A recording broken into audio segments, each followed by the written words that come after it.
Well, good morning, good afternoon, or good evening, depending where you're joining us from. Welcome back here to the launch pad. Here at the pad, we cover everything space, spaceflight, space engineering, and the future of space. And you're joining us for our live historical launch coverage of Virgin Galactic with their Unity 22 mission. It's their first fully crewed mission. We are expecting them to go live in about 10 minutes with their coverage. We don't really know what to expect here this morning. We know that they're going to have some special guests hosting. It sounded like Stephen Colbert was going to be there and Khalid. So we'll see what's going to happen.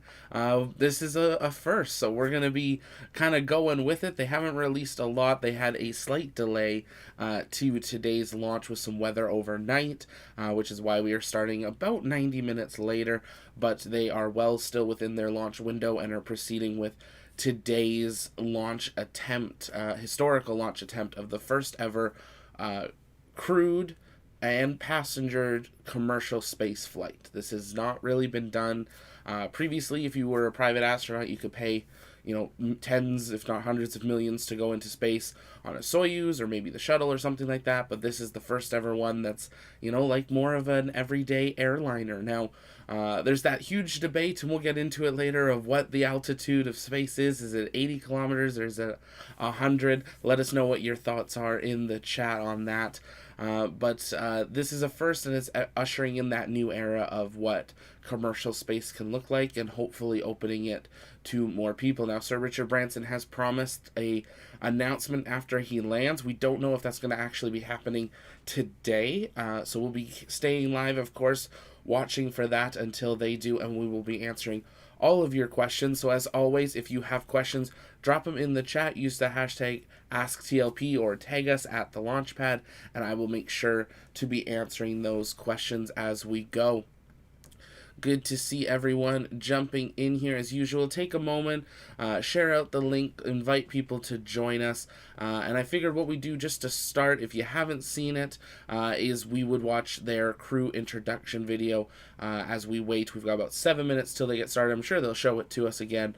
But this is the crew of Unity 22.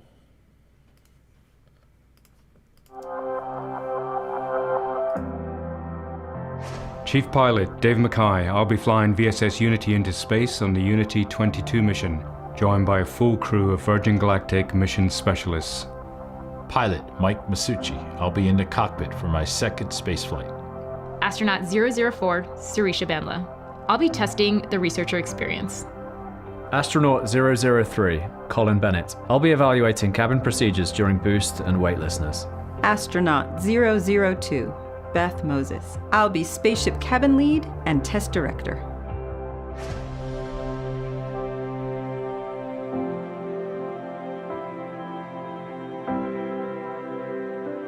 Astronaut 001, Richard Branson. I'll be evaluating the customer spaceflight experience. As the Virgin Galactic founder, I am so proud to have this remarkable crew of mission specialists and pilots by my side as we fly to space. I've always been a dreamer. My mum taught me to never give up and to reach for the stars. This July, our dream will become a reality. And we're really excited to share that moment with you all. And when we return, I will announce something very exciting to give more people the chance to become astronauts. Because space does belong to us all. So watch this space.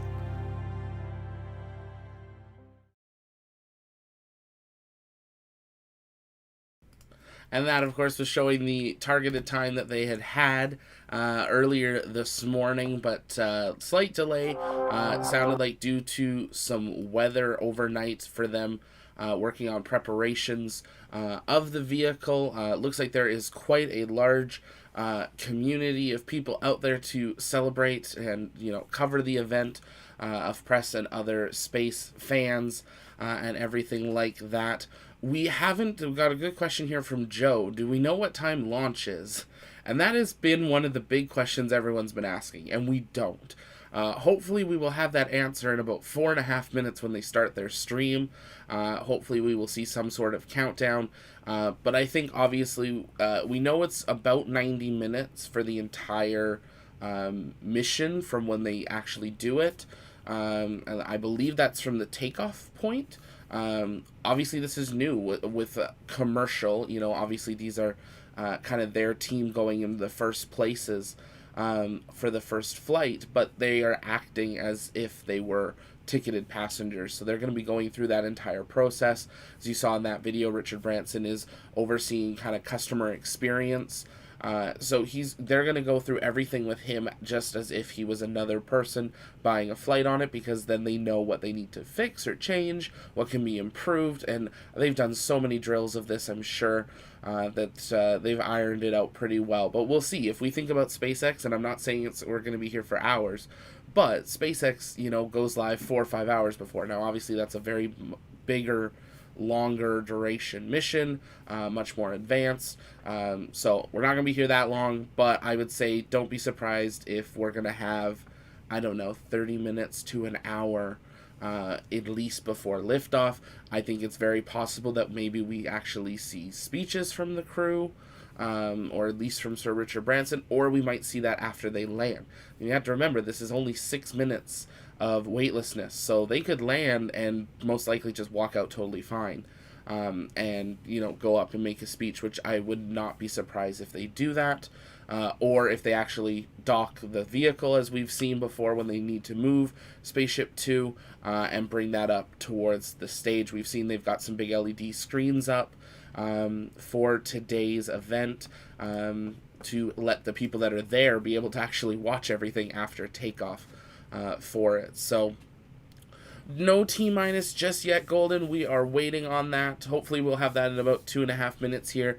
But some of the basic information, today they're launching SpaceShipTwo. Now, we did recently see the announcement of SpaceShip3. That will obviously be coming in the near future, but this will be the 12th mission for SpaceShipTwo, the 4th crewed flight of SpaceShipTwo's Unity vehicle. So this is the 4th time because it has pilots. So it's always had pilots for these later test flights. So that's why there has technically been crewed. But this is the first fully crewed flight, as if they had paying commercial passengers. And it's the 22nd flight for Unity overall, because they did quite a few automated test flights as well. Obviously, no fairings or anything. This is not launching like a normal rocket. This will be launching from the VMS, I believe it is, Eve, which is Virgin Galactic special plane that actually has 2 fuselages, and then Unity hangs in the middle. So we will see that there, and it'll be launching from the runway at Spaceport America in New Mexico in the U.S. Seeing some comments here. Nicole from Germany, good to see you. An astronaut has to come to orbit Earth at least one time, right? So neither Branson or Bezos are going to carry astronaut, correct me if I'm wrong. So technically, to be an astronaut, you need to cross the space line. And that has been the big conversation over the last couple days, is what's the actual definition? A lot of people have always said that 100-kilometer line, but actually, for a lot of the legal speak, it's actually 80 kilometers, which is what Virgin Galactic is passing. Blue Origin's New Shepard, which we'll be live for on the 20th, actually goes over the 100-kilometer, but has less less time at weightlessness. So they will technically be astronauts, depending which line you talk about. So that's always been the big question for people, which is which. So we're keeping an eye on kind of how that goes. But yes, Preston, I was wondering when someone was going to notice. Yes, we do have a couple new additions to the studio, thanks to an amazing new friend that has a shop on Etsy. We're going to be sharing more about these amazing models from Starship Balls and how you can get your own models and stuff there. That if you don't have room for 5-foot tall ones, that's okay. There's some in smaller scales as well, but they are absolutely incredible, and we are so excited to have them here in the studio. We'll be sharing more about those in our Discord, as well as on some of our other sites here in the very near future. They just got in studio in time for this, so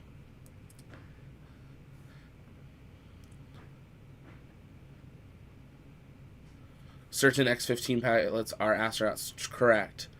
Bill, I bet Virgin Galactic will go a little higher this time just to spite Mr. Bezos. Oh, we don't know. We'll have to wait and see. It's interesting to see the kind of the fun banter between the two. One certain company calling out the other on their experience, and then a day later being like, "Good luck." So we will see what happens. But it is the time we are waiting for. We're waiting for Virgin Galactic to hit that go live button.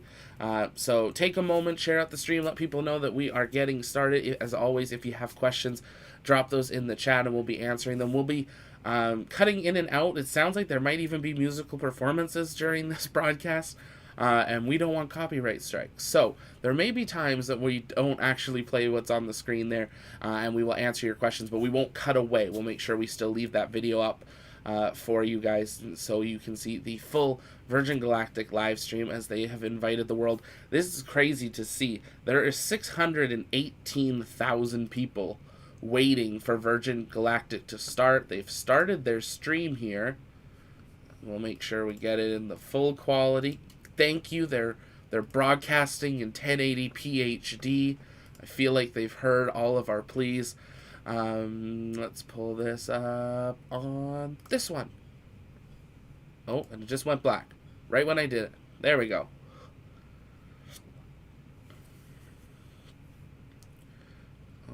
I feel like they're trying to queue up a video, or there's just way too many people watching. One or the other. But take a moment, share the broadcast, let people know we're getting started.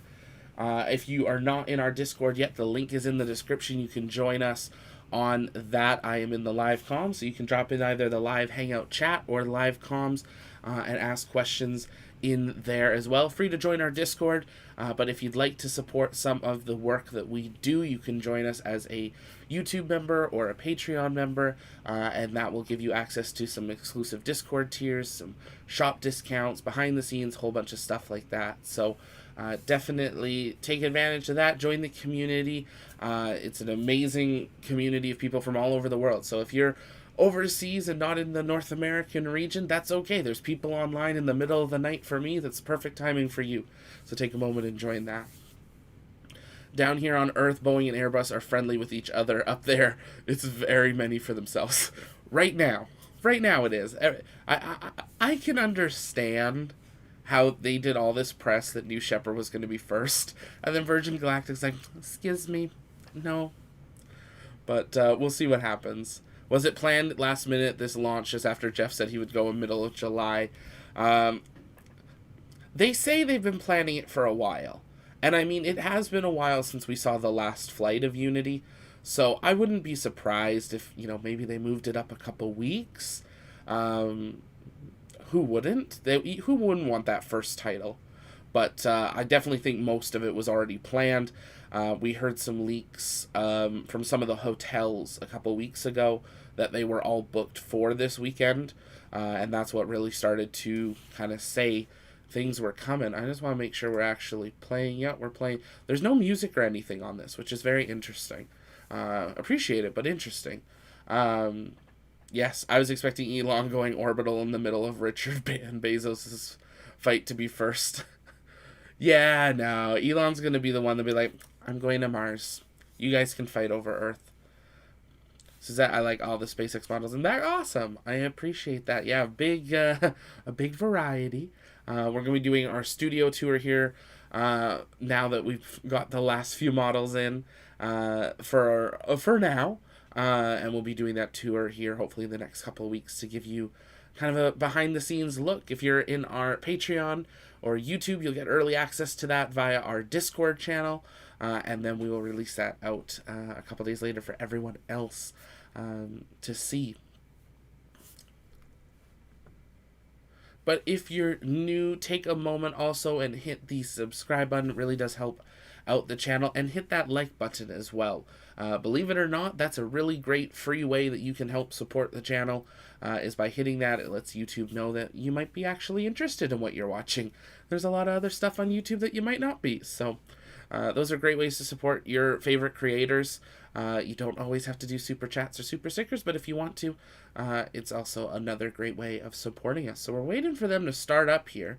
I might pull this down here super quick and just one last thing. I know we were talking about our socials. There's a couple other ways you can plug into us. We do stream live on Twitch. So if you're on Twitch, say hello in the chat. Come on over, join us over on YouTube, youtube.com/thelaunchpad. We are always live there. Twitch and Facebook, we're live some of the times. So join us on YouTube. You can follow us over on Twitter at @TLPN_official and on Facebook, TLPN.official. Twitter, we live tweet any space updates as we hear them in advance of hopefully doing our flash news updates as well. So some great ways that you can partner with us, stay connected, join the community, and just, be part of this community of some really amazing Team Space people. So we're keeping an eye on it here. Watching live coverage on a German news station with former German astronaut Ulrich Walter. Nothing happening yet. Yeah, there's nothing yet. It is, I don't want to say dead feed, but it's just a still image. There's no music. There's no animation. Virgin Galactic, if you want some graphics, call me. I know a guy. It's moving now. Is it moving? George, I'm trying to send some dollars, but for some reason, someone don't let me. Everything all right with the system. What were you trying to do, George? Were you trying to do like a super chat or something? Let me know. I'm not too sure. I mean, thank you. I'm not too sure what's going on there. If you are interested in donating, Patreon's a really great way to do it. They end up taking less, but if YouTube's easier for you, that's a good way of doing it as well. Everything should be working for those, I would believe. Don't think there's any reason it shouldn't. It's moving towards the runway, is it? We're not seeing anything on the feed. Not on the official feed. Which, I would like to point out, has dropped 300,000 viewers. Let's see here.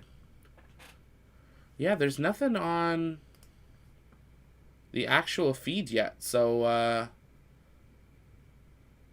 we'll see what happens. Hopefully they'll pull it up here soon. I know there's some people with cameras that are actually down there. We're hoping in the future that we can actually have some of our own team down there. I'm just pulling up. Yeah, it is moving towards the runway. I'm seeing that on ABC News Live right now. They've got a little camera in the corner. NTV, German news. Let's see. Let's pull it up. Why not? Keep an eye on Virgin Galactics. Is NTV airing on YouTube? Do we know? NTV. We're going to try it. See what happens. That's definitely not the NTV you're watching. That's okay. They'll start here soon. Oh, back card. That's all good. It happens. I've done that too. See, I do it in the store. Okay, in the chat, let us know. How many of you went to the store for the first time after the pandemic and did not know your PIN? Because you hadn't used it in like 12 to 18 months.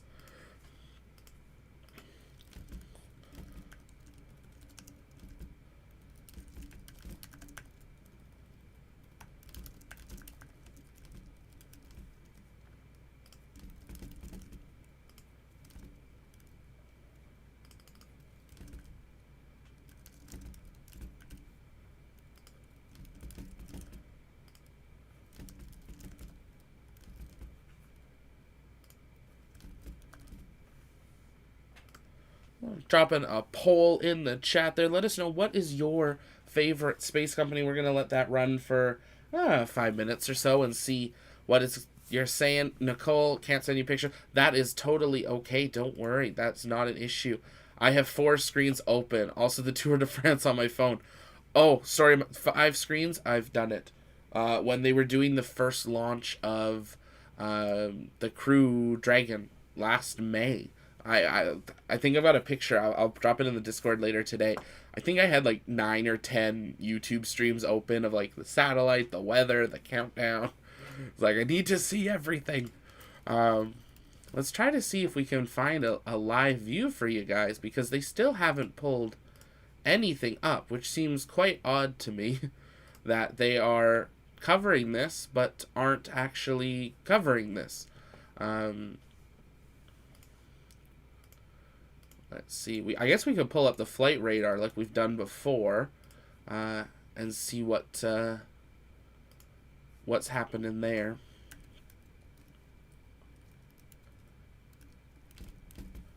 I'm listening in to see when they start, because I'm assuming when they start there'll be some music or sound. So, behind a field, it's starting now, just lifted off. Okay, so it's in the ground. Or, it's in the ground. It's in the air. Interesting. Thanks, Marcus, for that link there. Appreciate it. So it's taken off, which is an amazing thing to see take off, which I'm sad that they're not showing us it taking off. Yeah, it is in the air. Let's see here. We're going to pull up Spaceport America.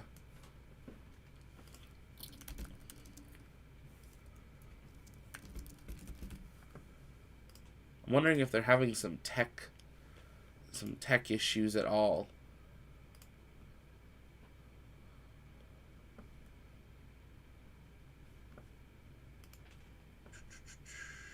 Is this the right one? Sunday. Yeah, this would be it here. Yeah, it is definitely in the air. And actually, this is a great image that we can pull up here for you guys. That is the live tracker here. Let's pull this right here. There we go. So here is a tracker of the estimated flight kind of plan, and then the no-fly zone that's in place for it. So we're keeping an eye on it, but gives you a little idea of it. Not much radar in the area, which is great. Means it'll be nice and clear. And it looked pretty, the weather looks great, nice and sunny there. So, tubular weight, it's in the air. Yes, it is. It is in the air. Is this a loop? Nope, this is not a loop. We are live. The official stream is still a wallpaper. I know, I don't. Oh, there we go. Not.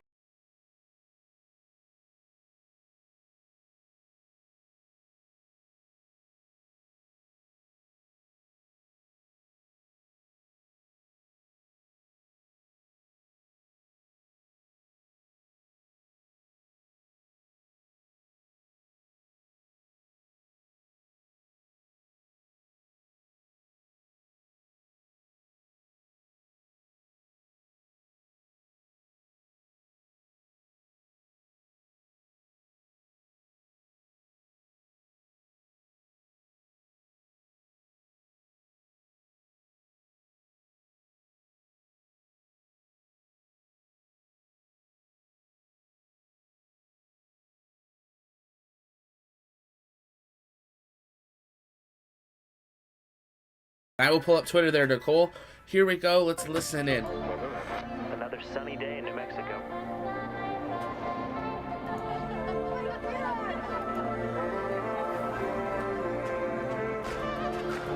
When does it start? Any minute now.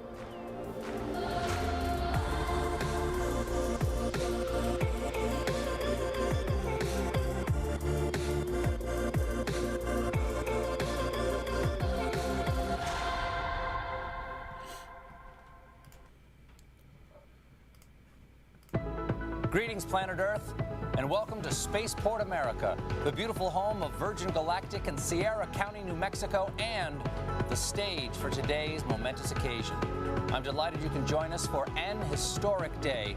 Over the next few hours, you'll see live coverage of today's space flight, unprecedented access inside the spacecraft, and a live performance of a brand new song by multi-platinum artist Khalid. Yes, that's Stephen Colbert you're hearing. Philanthropist, iconoclast, activist, adventurer, billionaire, goatee host organism. Later today, Richard Branson and his crew will return to Earth as astronauts. Hello, everyone. I'm Stephen Colbert. Thank you for joining us Earlier this morning, Richard Branson and his crew arrived at Spaceport America, ready to embark on a life-changing journey. When Richard called me and asked me if I'd like to host today's live stream, I said, "Who is this? And how did you get my number?" Then he said who it was, explained today's flight test mission, and I said, yes, I would be honored to host your launch. After all, I've known Richard for years. I've never been to his private island, but that's okay. That's how close we are. Friends don't have to ask friends to their private island, evidently. And to be fair, it might be because I've spent most of our friendship making fun of him on TV. Folks, longtime viewers of this broadcast know that I have an ongoing feud with Sir Richard Branson, Virgin CEO and adult of the corn, Richard Branson. Sir Big Baby here, having what some critics have called facial hair. That little tree sloth clinging to your chin. The grinning goat man. A cross between David Bowie and Pan the goat god. His airline. All YouTube people just demonetized.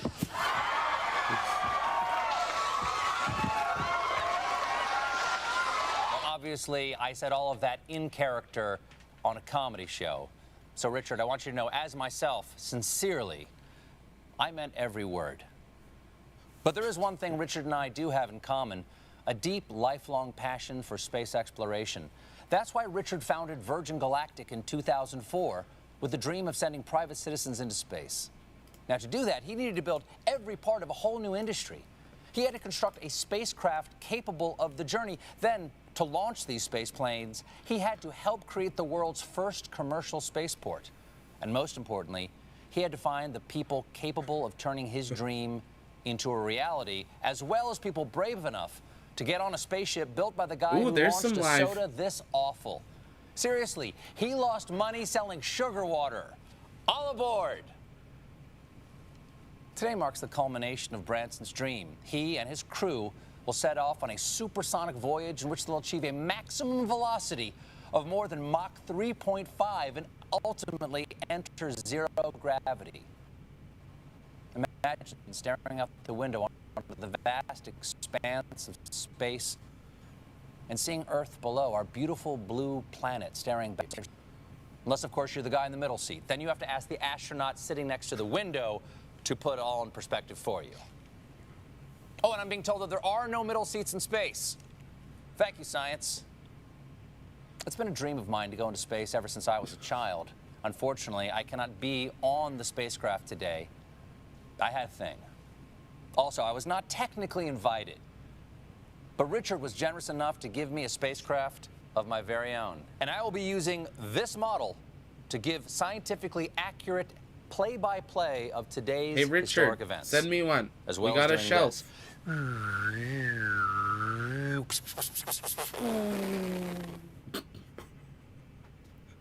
The Virgin Galactic crew are an inspiration.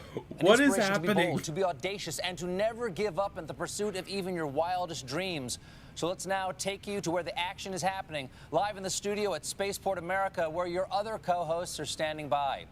First, one of the newest members of the Virgin Galactic team. She's a science author, an expert in space exploration, a bioastronautic researcher, and most impressively, a TikTok star.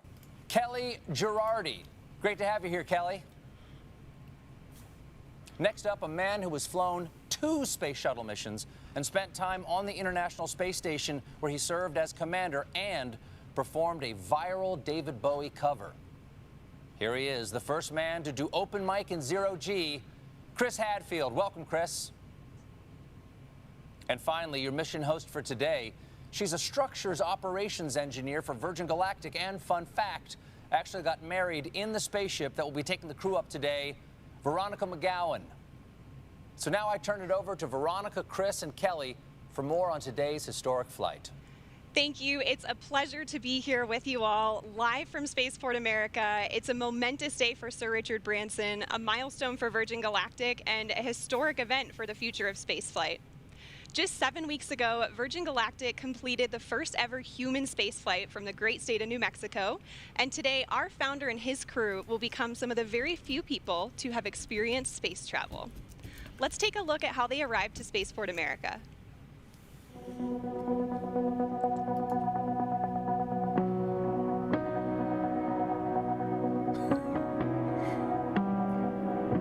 Right, he biked the miles from the hotel. Sure. I feel like we had a comment here earlier, Preston. I feel like they severely misunderstood what we watched the lives for. I do too. Like, I feel like this is very Sir Richard Branson, which is, like, I'm glad he's having fun with it. He deserves it. But it's like, okay. Let's go to space, Richard. You look more prepared than I do. You're late. Come on, get suited up. Let's go.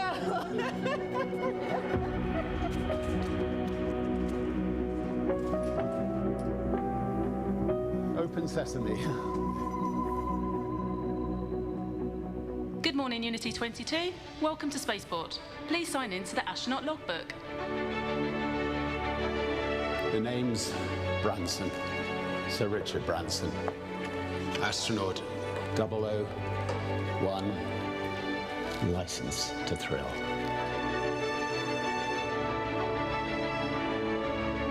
Astronaut 002, Beth Moses. Astronaut 003, Colin Bennett. It's got a beautiful bag. Sarisha. Astronaut 004, Sarisha Bandla.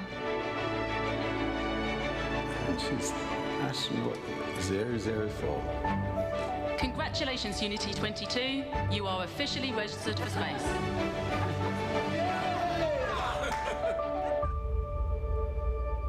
See you up there. Who wants to say they didn't What a way film to that start this off your morning? journey, first on a bike and now on a spaceship. The team is airborne. Here's some footage of them taking off just moments ago. The spaceflight system was towed out to the runway and elegantly took to the skies on what is a beautiful morning here in the state of New Mexico. They're at approximately 30,000 feet in altitude and climbing as we speak. Our spaceflight system is comprised of 2 vehicles in a mated configuration. Our mothership Eve, named thoughtfully by Richard after his late mother Eve, and Spaceship Unity, named by the late Stephen Hawking as a vehicle that will unite the world through space. Once at the launch altitude and location, Eve will release Unity for a voyage to space. So today is the day, everyone. Chris, what is the significance of today's flight? You know, I love it when the stuff of dreams becomes a reality. And we've been dreaming of commercial spaceflight, of people being able to fly in space. I mean, since the very first pioneers started flying, the X-15, which was the wonderful program in the 60s, was so much like the profile that they're going to follow today.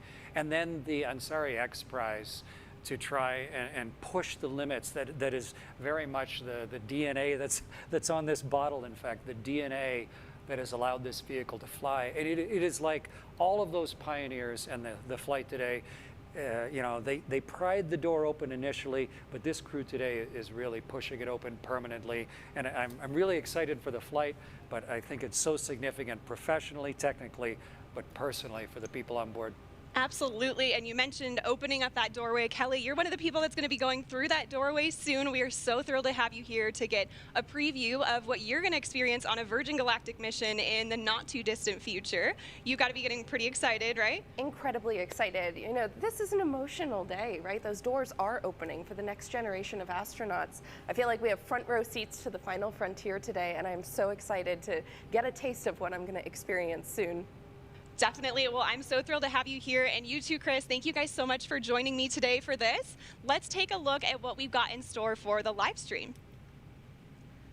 So while Mothership Eve is transporting Spaceship Unity to the launch point, we'll check in with the crew and the preparations that went into today's flight. We'll also share some perspective on the Virgin Galactic mission, so who we are, what we do, and our vision for commercial space travel in the 21st century. Next, we'll give you a guided tour through the Virgin Galactic experience, showing you what our astronauts will see and do throughout their stay, both on the ground and on their life-changing journey into space. Once we've reached the launch altitude and location, we'll see the moment when Spaceship Unity is released from Mothership Eve and accelerates into space, all coming to you live. So there's some incredible energy building here at Spaceport, and we're happy to have some special guests on site taking in this experience. My co-host Kevin. Kevin, what's the vibe like down there? Thanks, Veronica. I am currently here at Spaceport America's hangar floor, where the ships usually reside, but as you just saw, they're on their way to space. Right behind me, I have the rocket motors we use for launch, and to my left, a very important person, CEO of Virgin Galactic, Michael Cole-Glazer. Michael, good to see you. It's great to be here, Kevin. Michael, I have one question for you, and that is, what does today mean? Kevin, this is a landmark moment for Virgin Galactic. It's a landmark moment for the new commercial space industry. And it certainly is a landmark moment for our founder, Sir Richard Branson, who right now is showing that when you have the fortitude to follow your dream, you can make a hugely profound impact on the world. It's a historic moment because today we are endeavoring to open access to space for all. Can you imagine? Being up there and looking back down has to be one of the most amazing feelings. And we can't wait for more people to experience it. I have to say how proud I am, Kevin, to have all my friends and colleagues who are today's crew representing the entire company. They're opening the door for the astronauts of tomorrow. We're thrilled to be here today and so excited to have all of you watching to be sharing this moment with us. It sure really is a historical moment for us, and I'm excited to be here. I'm going to be out on the street, so I'll see you guys in a little bit, but we're going to send it back to you. Virgin Galactic's mission of sending humans into space requires tenacity, innovation, and an unparalleled drive to succeed. Turns out pioneering a new form of space travel is a tough job, possibly even tougher than my job where I talk to celebrities for 1 hour a day. But the Virgin Galactic space is to make space itself more accessible and approachable.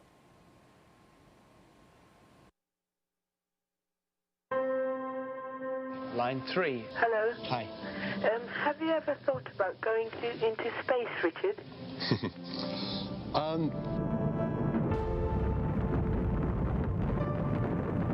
The moon landing was a catalytic moment for me. I remember my dad taking me outside onto the village green, and we just looked up at the moon. I really did think that myself and many other young people would one day be able to go into space. If you're just joining us, you're watching our live launch coverage of Unity 22, Virgin Galactic's first fully crewed flight. They've flown a couple with just their pilots before, but this is the first time they are fully licensed by the FAA to fly customers that are basically ticketed paying customers, just like you would for an airline, up into space. So very exciting day for them. We're still awaiting for an official T0 time as the plane is making its way to its deployment altitude. So hopefully we'll see that in the near future here. And right now, just showing a little bit of the history of Virgin Galactic. They have had quite the journey, and they have had quite the successful last couple of years getting ready for today with SpaceShipTwo and Spaceport America, and really, as they've said, ushering in that new era of spaceflight of, you know, more everyday-like people. You have to have quite the income, but more everyday-like people having the opportunity to go to space, and we're waiting to see what Sir Richard Branson announces later today, most likely after he lands, of what he was saying was going to be an opportunity for more everyday people to go. So hopefully we'll finally learn that ticket price, and hopefully they will open ticket registration, and we'll see how well that goes. But take a moment, answer the poll very quickly in the chat there. Which is your favorite space company? Virgin Galactic, SpaceX, New Shepard, or other? And if it's other, let us know in the chat what that other is. But a very exciting day. If you have questions, as always, here at the Launchpad, you can drop those in the chat. Either tag us at the Launchpad or put hashtag AskTLP, and I will be answering those live through some of the segments like this, where it's a little bit quieter. We want to make sure we don't lose any of the streaming rights with YouTube. Their stream is a little choppy at times, so stay with us through that. That's not us, that's actually their feed. But we are excited to be bringing this to you. We'll have some more launches coming up later this month, as we will have Starlink, as well as the Blue Origin New Shepard flight on the 20th. But an exciting month of launches with a number of firsts for human space I'd flight. love to go into space. I think there could be nothing nicer. So if you're building a spacecraft, I'd love to come with you on it.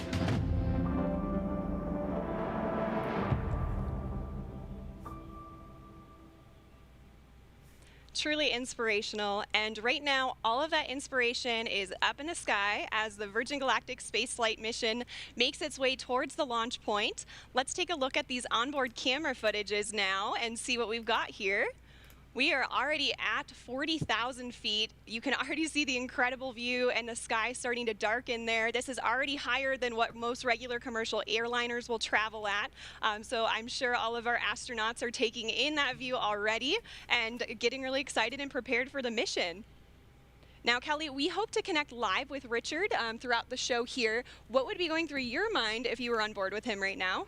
Gosh, you know, aside from the overwhelming excitement, right, I think it would just be a sense of awe, the hard work and the vision that it took to get to today, and the magnitude of what it means for the next generation of humans who are going to experience the wonder of spaceflight. Absolutely. I mean, this is certainly the dawn of a new space age, and Mothership Eve is currently ascending still. We're already over 40,000 feet. Our target launch altitude for today is 45,000 feet. But in addition to that launch altitude, we also have a designated release point within the airspace. So while you may see us get to altitude rather quickly, we'll continue to complete our flight path until we get to that designated launch point. So everything's looking really good. Again, they're over 40,000 feet now, and just a beautiful view you get there already. I imagine they're just getting really excited for their upcoming space flight. So speaking of the crew on board, let's take a look at the folks in flight today. Virgin Galactic pilots are without a doubt among the very best of the best. They're some of the most experienced pilots in the world, and there are very few flying machines on Earth or off Earth that these professionals haven't flown. In fact, 4 of our pilots are among the very few in history who can lay claim to the title of astronaut. And 2 of them are heading to space again today. Let's meet the crew now. We'll begin with the folks who are supporting today's flight in the chase plane, giving us visuals on the spaceflight system while airborne. Pilot in command of our chase plane today is Jamil Janjua.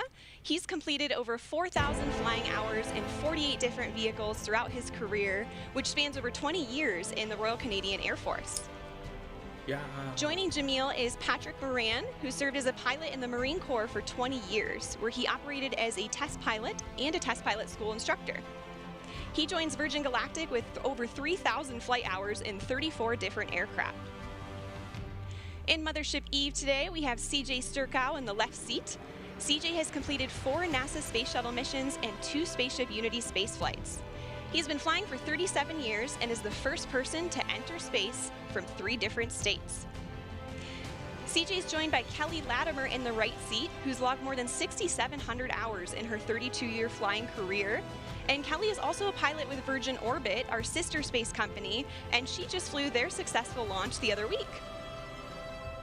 Piloting Spaceship Unity today, we have our chief pilot and astronaut, Dave Mackay.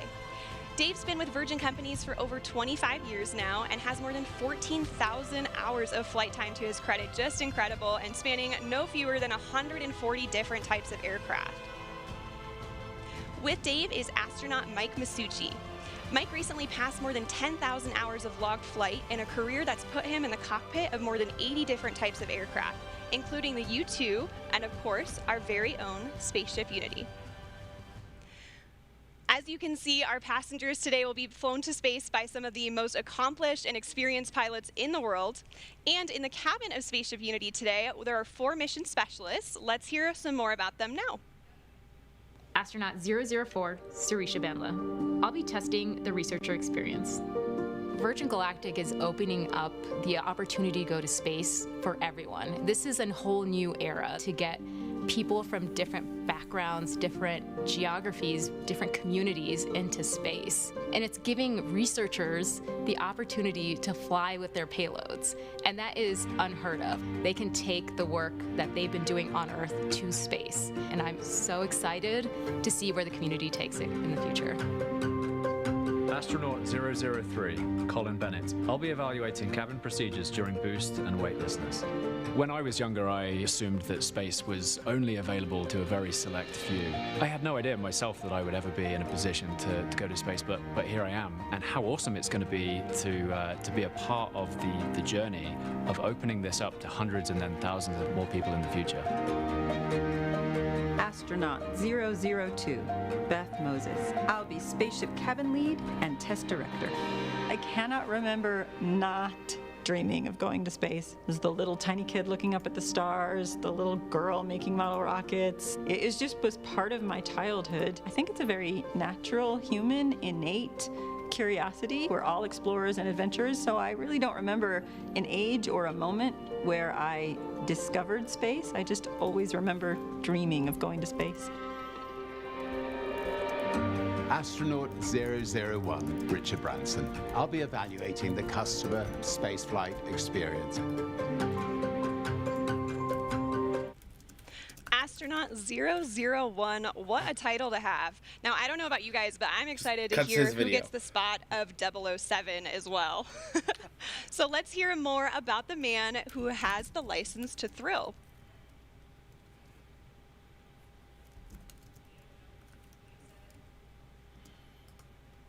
Now, say what you want about Richard Branson, and I have. He has left an indelible mark in the world of business, travel, and entertainment. And it's all been fueled by his restless sense of adventure. And where did Richard get that intrepid spirit? His mother, Eve Branson. She taught Richard to be bold, to be brave, and Richard knows for many reasons today would not be possible without Eve. And he's penned a special letter in tribute to her.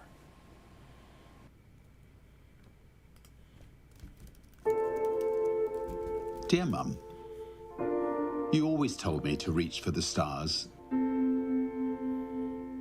Well, I took my own winding road, but I always knew to follow your lead. You always pushed us to our limits. When I was a child, you threw me out of the car miles from our house and urged me to find my own way home.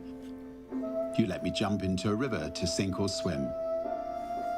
You and Dad taught me and my sisters independence and loved us with fierceness and tenderness. You were always an adventurer. You took glider lessons dressed as a boy, enlisted during World War II, toured Germany as a ballet dancer after the war. You flew treacherous routes as intrepid cabin crew for start-up airlines. You took us into the great unknown on family holidays. You treated every day as a chance to explore. Before the word existed, you were always an entrepreneur. You helped make ends meet by creating your own small businesses.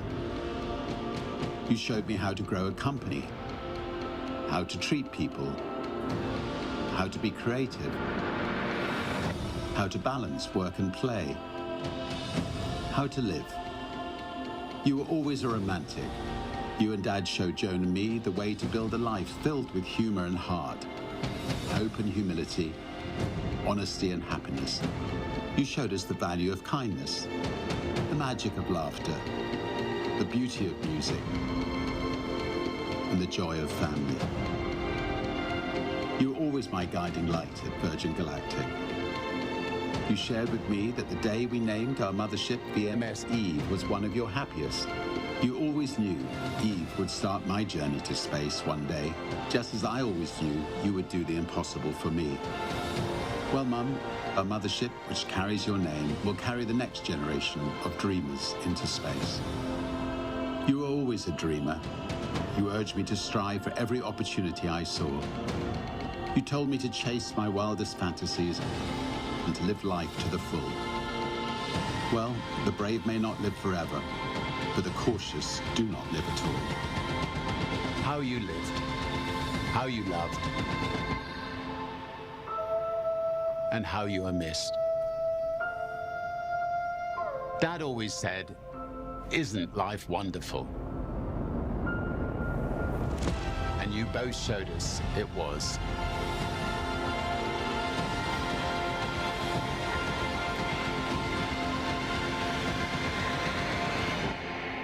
Always.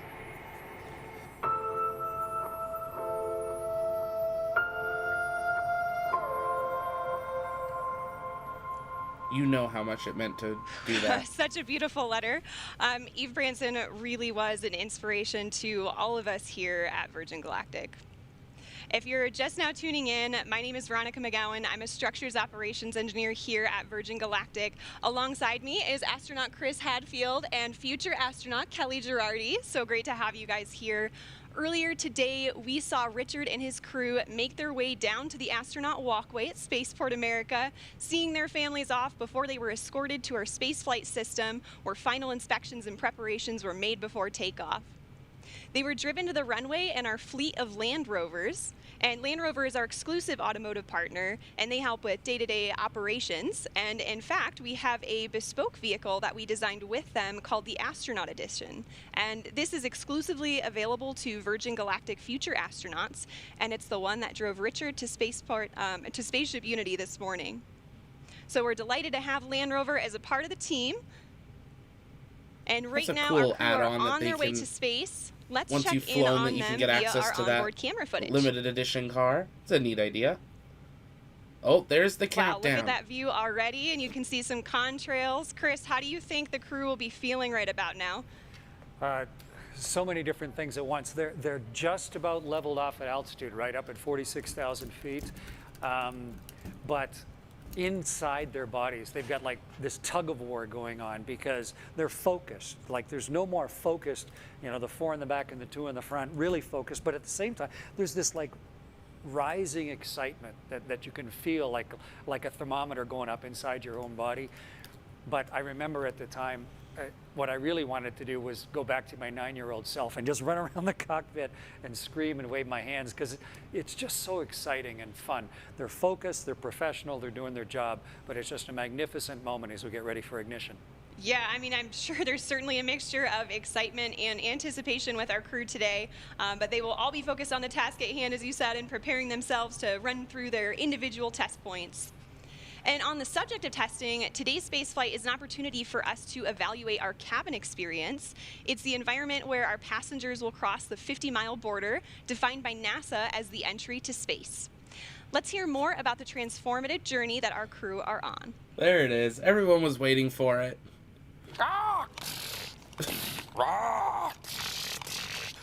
You shall. Oh, hello. Richard, can I host Unity 23? I was just contemplating the wonder of innovation. You know, back in 1860, it took 10 days for the Pony Express to deliver a letter from Missouri to the toilet while they vacation on the other side of the world. Progress. But while some technology has grown exponentially, others have remained practically the same. Planes still travel at the same speed they did 50 years ago. We still use the same ground launch system from the early days of space travel, and they haven't come out with a new snow cone machine in years. That's where the innovations of Virgin Galactic come in. What does spaceflight with Virgin Galactic entail? Well, it has a unique combination of revolutionary design innovations that make it like no other vehicle that has ever gone before. Firstly, air launch. Most rockets you see make a loud and bumpy vertical launch from the ground. To launch from the ground requires huge amounts of energy to lift the vehicle from a static start and to propel it through the thickest parts of the Earth's atmosphere. Instead, Virgin Galactic spaceflight starts with a smooth runway takeoff, not dissimilar to a conventional commercial airliner. The spaceship, attached to a mothership, gracefully ascends to the launch altitude of around 50,000 feet, bypassing the thickest parts of the Earth's atmosphere, making it far more energy efficient and far more comfortable for the passengers inside. When the vehicles have reached the launch altitude and location, Mission Control provides clearance for release. I just want to point out here, they designed this video to show an amazing coverage, and then they haven't done this the entire time. Ignites as the vehicle starts its rapid ascent I'm hoping when they actually drop the thing. During this awe-inspiring journey, the spaceship reaches speeds of up to 3 times the speed of sound, and out the window, passengers will watch the color change from blue through indigo, and then to the iconic inky black as they soar into space. Once the rocket motor shuts down, Passengers will unbuckle their seatbelts and float effortlessly around the cabin, enjoying the childlike freedom of zero gravity. The cabin becomes a spacious, three-dimensional playground as passengers experience space firsthand, helmet-free. The ship has an incredible 17 windows, and passengers won't be able to resist being drawn towards the undeniable Spot on there, euphoric Preston. beauty Spot on. that lies beneath, as planet Earth looks right back at them in all her majesty. Whilst enjoying weightlessness and the life-changing view, the vehicle is preparing itself for re-entry into the Earth's atmosphere, utilizing the second design innovation of Virgin Galactic's space system, the Feather. There's FPGs. Re-entry is arguably the most challenging aspect of space travel and has largely been approached in two ways, I missed the with shuttle. winged vehicles or with capsule spacecraft. The revolutionary aspect of Virgin Galactic Feather technology is that it enables the vehicle to act like a winged vehicle when it is advantageous to be a winged vehicle, and then behave as a capsule when a capsule design gives you the advantage. On the way to space, the spaceship folds in half, with the booms moving upward to a 60-degree position as our pilots put the vehicle into an elegant backflip. This points the windows straight back towards Earth, offering passengers astounding and unobstructed views. This maneuver also allows the vehicle to behave like a capsule on re-entry, spreading the friction heat generated from re-entering the Earth's atmosphere across the entire underside of the spaceship, and aerodynamically enabling it to reorient itself from any position. Once the ship has slowed down and starts to travel through the thicker parts of the Earth's atmosphere, Correct. This where is winged CGI. vehicle is advantageous for maneuverability, the booms come back down from their feather position, and the spaceship gently glides back home safely and smoothly, ensuring a thrilling yet comfortable ride for those on board, and landing on the same runway it took off from. A truly extraordinary design, fit for an out-of-this-world experience. It's a cool craft. You have to give it to them. It's a cool craft. Wow, that is some next level space engineering. I love how its re-entry is Why is feathered, Stephen Colbert just there? like Richard's hair. And I imagine it must be an emotional and life-changing moment to experience zero G. Show and see us our the fragile plane. planet floating in the depths of We space. want to see I would go up in a minute Eve. if my wife would let me. And Unity How 22. about you, Show us Veronica? inside. Oh, absolutely. I mean, that would be an offer too good to refuse. Now, There's Chris, T-minus I'm sure you'd agree 8 that minutes? the experience that Richard is having right now is 8 or probably 9 a lot minutes more there. comfortable than your launches. Yeah, I had a chance to fly as part of the space shuttle crew twice, and then I flew on the Russian ship as the pilot once. And it's a little capsule, like they were talking about winged and capsule vehicles. But both of them needed a rocket to get them up above the atmosphere. And the beauty of what Sir Richard and his crew are doing now is that they've had the mothership Eve to carry them gently up. So yeah, they're much more comfortable than I was at this stage, getting ready for the second engine and the rockets to ignite there. But you went to the I can space imagine. station, And Chris. Kelly, now I know you've experienced zero G already in some parabolic flights. Your space flight will surely be an extension, right, of that zero G time. What are you most looking forward to in terms of conducting experiments in that environment? Yeah, exactly. Like Veronica said, I've done a number of parabolic research flights here on Earth where the aircraft takes this roller coaster profile to simulate zero G seconds at a time.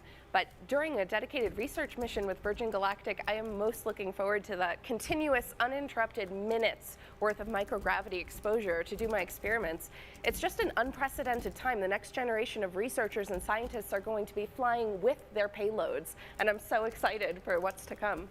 Yes, definitely excited for your space flight, and I'm very excited that people can experience, not only that personal transformation on space flights, but also conduct scientific research. So it's a really flexible platform.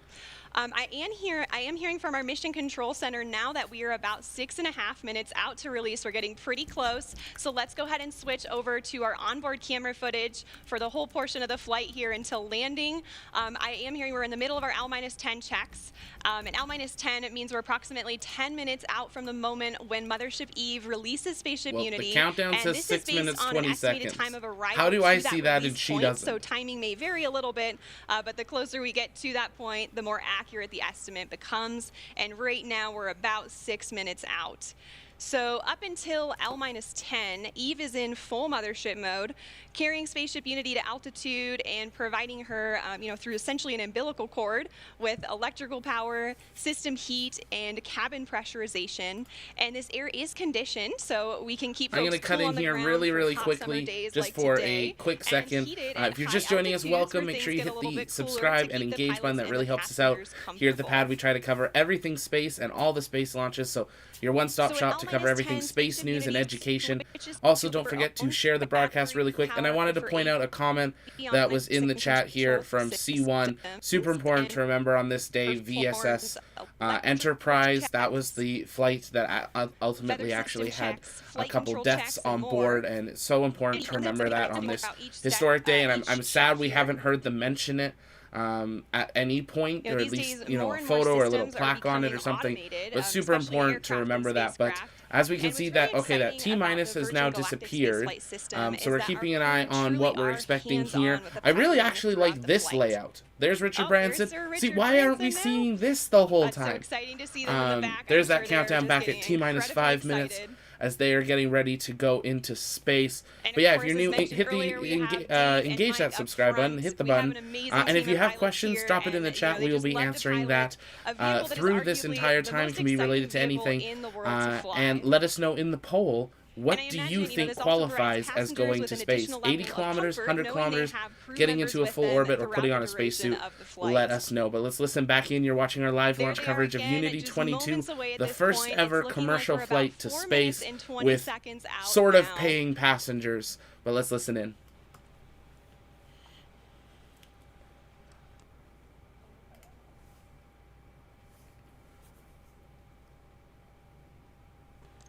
All right, so I am hearing from our Mission Control Center that we have L-4 checks in work now, so we just passed the 4-minute mark. At this point, the pilots are ensuring the spaceship is in its launch configuration after going through the various L-10 checks, just confirming all settings are back in their place and go for launch. And this is also the point when Spaceship Unity will isolate her air supply from Eve and prime the rocket motor by opening the backup oxidizer valve.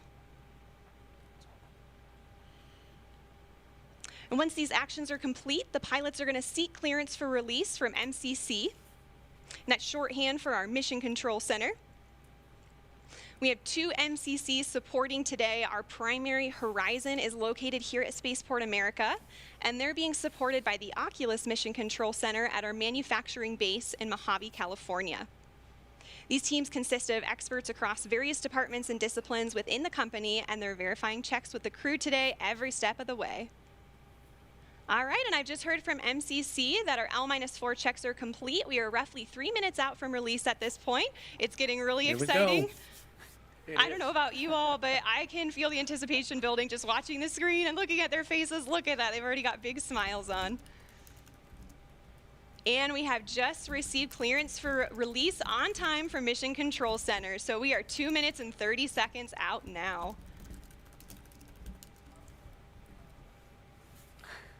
I can only imagine what it would be like to be on board. This must be incredibly exciting for the crew.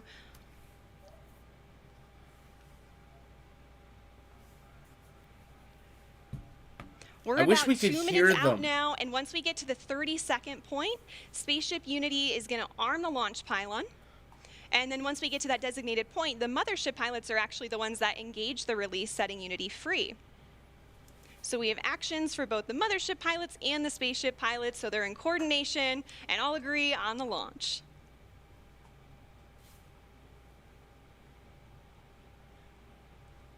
Yeah, it's a hugely exciting and focused moment right now. Definitely. 1 minute and 30 seconds. Sorry guys, didn't realize I was covering the clock here. Here we go, 90 seconds. The spaceship pilots are also going to push the stick all the way forward to prepare for release.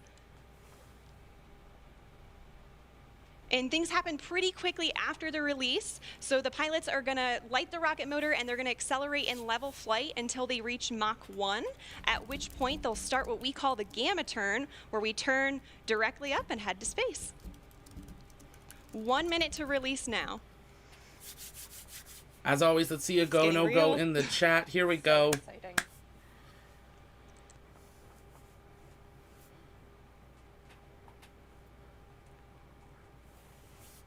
Take a second. 45 seconds. Over 200 watching and only like 30 likes? Come on, hit the like.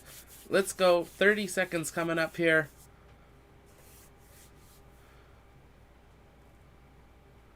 They need some music or something. We don't have the hissing the rocket Unity that we're pilots used are arming to. the launch pylon now. We are armed for release. 20 seconds.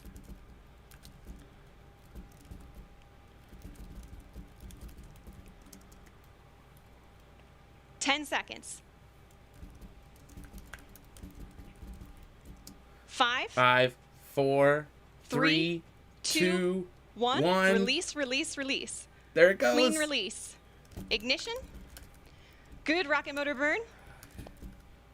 Yes. There's Mach 1 trimming now. Come on, Unity 22.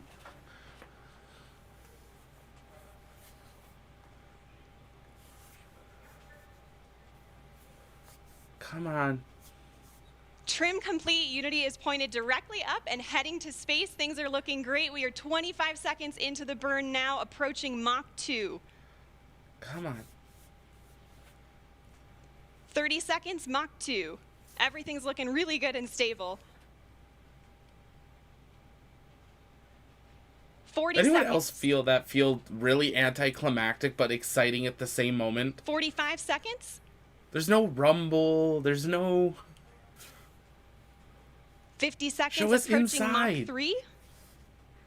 I want to see There's Mach Richard 3. Branson going. And 60 seconds, and that is a full duration burn, folks. We are headed to space. And the passengers in the back have been cleared to unstrap. Our predicted apogee is 279,000 feet and climbing. The pilots are now unlocking the feather, and as soon as they do that, it's going to initiate a backflip for Spaceship Unity. This is normal. We want those windows pointed down towards the Earth to maximize that incredible view. So feather is coming up now, and the pilots are also enabling the RCS, or reaction control system, which is what they'll use to control the attitude of the vehicle while we're outside the atmosphere. There's that feathering, I believe we can see there. All right, feather is all the way up. We are at about 250,000 feet now and climbing. As soon as we cross the boundary to space, we'll hear a word from our founder, Sir Richard Branson.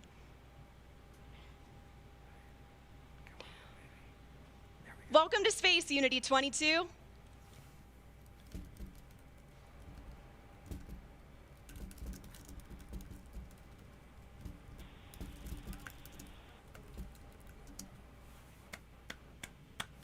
That's it. They're up.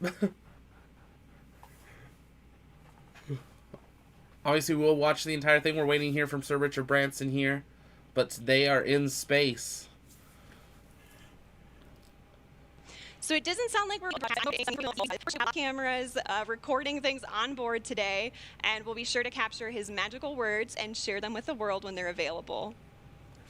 We reached apogee 282,000 feet.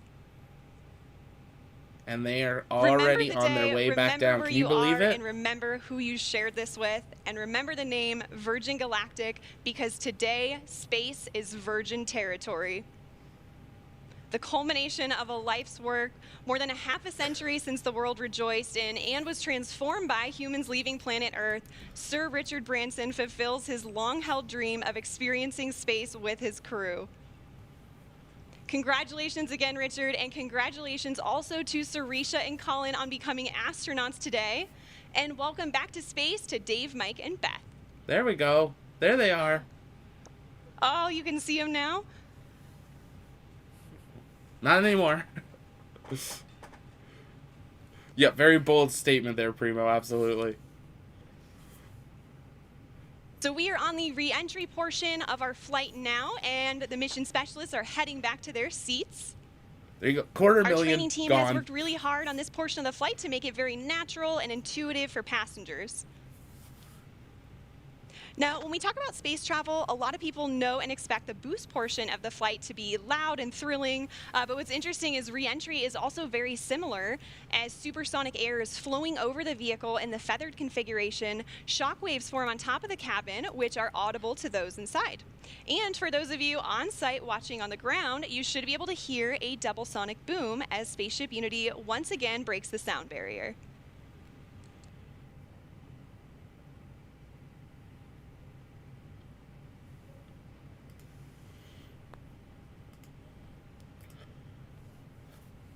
Quite the view, though.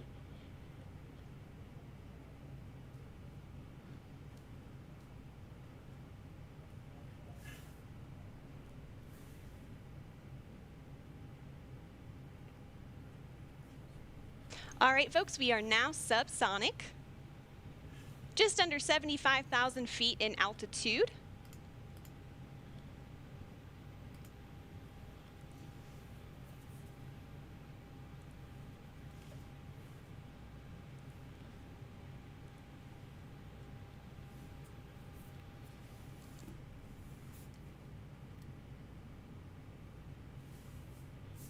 Thanks, Preston. Appreciate it. $28 million was what was paid for the first Blue Origin flight. We don't know how much this will be. We're hoping to hear Now, from also Sir note, this is Branson our today. first time transmitting HD camera data down to the ground and then out to a global live stream.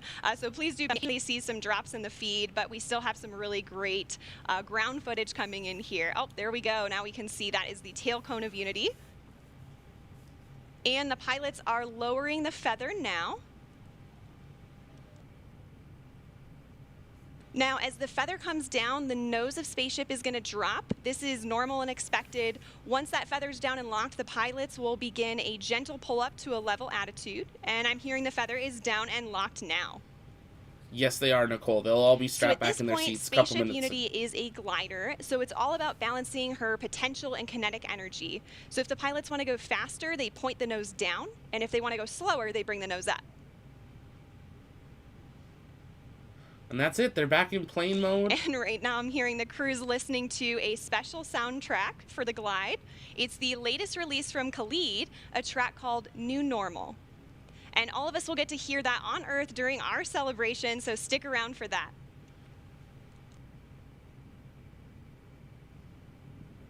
I don't know about you all, but I am still feeling overwhelmed and excited about what we just witnessed. And there's one person in particular who's got to be having all of the feels right now. You can see him sending a congratulatory shake to his passenger, Colin Bennett, there with him. Let's see if we can connect with the crew again here. Is manual dump to 200.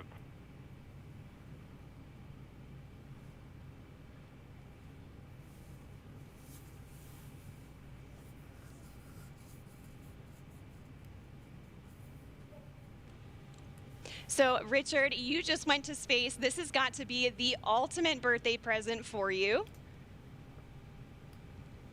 What was it like?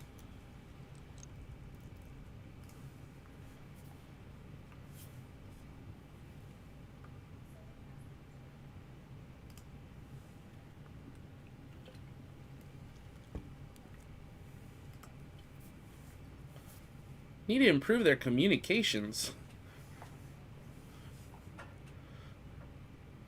Oh, Richard, come in, Richard. All right, folks, again, sorry, we're not getting that transmission through the live broadcast, but again, we do have lots of recording devices aboard the spaceship, and we will be sure to release some footage of Richard and the crew up there today.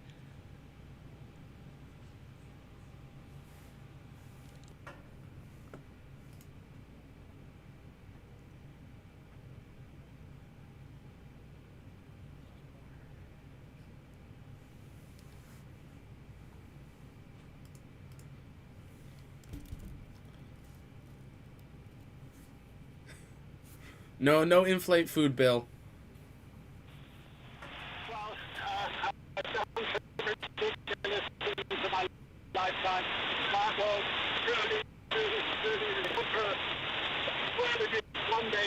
experience it. It's a complete experience of a lifetime. And now I'm looking down at a beautiful spaceport. Congratulations to everybody for creating such a beautiful, beautiful place. Congratulations to all our wonderful team at Virgin Galactic for 17 years of hard work to get us this far.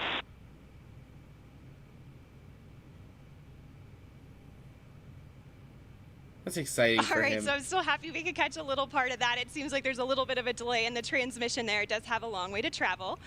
But you could tell by the smiles on their faces, they just had the ride of their lives. We are so excited for them to land and party the rest of the day with, like astronauts, in the typical Virgin fashion.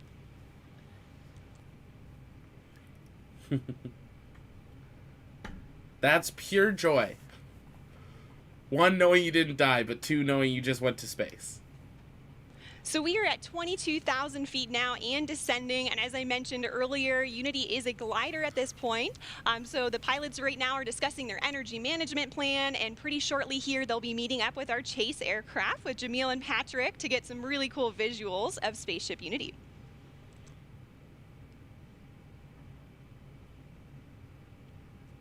Very much right there, Marty. The price for this ride is priceless. Now, as the crew and Spaceship make their way across the desert, they are gliding over one of the most remarkable landscapes in the United States and the largest desert in North America, the Chihuahuan Desert. The area around Spaceport includes more than 6,000 square miles of restricted airspace and high desert, which is one of the reasons it was built here. And of course, our future astronauts will be able to take in so much of that natural beauty. And, you know, of course, we also have White Sands nearby. White Sands National Park is just to our east. It's visible right over the Black Range Mountains. White Sands, of course, has been the backdrop for so many films, commercials, and music videos, and it's known for having the largest gypsum dune field on the planet. Khalid's music. I hope they release their playlist. Kind of want to hear, other than this new song that they're clearly promoting, and it's probably from Virgin Records, but I want to hear what else they listen to, because they had quite the time flying up. Also nearby is the Oregon Mountain Desert Peaks National Monument, and that's nearly 500,000 acres of protected land that our guest families will be able to experience. And even though temperatures can hit the triple digits in the summer here, we also have cool desert days. And fortunately, our pilots and crew can stay comfortable thanks to their spacesuits. They were designed with our technical spaceware partner, Under Armour, and they're absolutely beautiful, as you can see on the crew there. They're lightweight and made of flight grid knitted fabrics, which forms the spacesuit and also helps regulate their body temperature.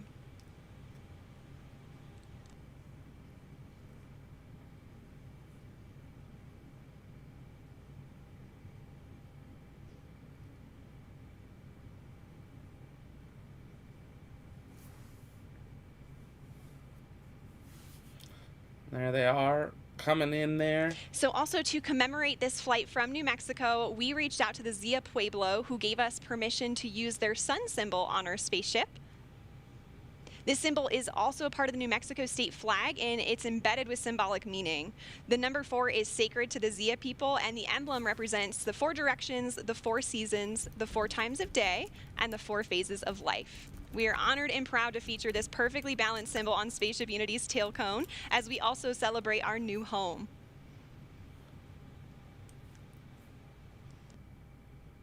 There's that chase plane out the window. That plane's really close. Oh, you can see the chase in the background there outside of Richard's window. The pilots are coordinating with Chase now and discussing their energy management plan. They're at about 9,500 feet in altitude, and the runway out here at Spaceport America is around 4,600 feet in altitude.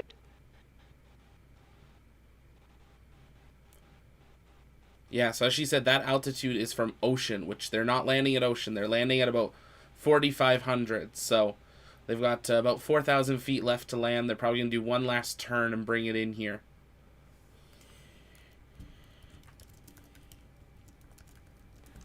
All right, we have 3 landing gear down and locked. There we go. Yeah, they're going to come in here really quick. Now, the pilots are going to be landing on runway 34 today, so that's coming from the south and towards the north for those of you on site watching.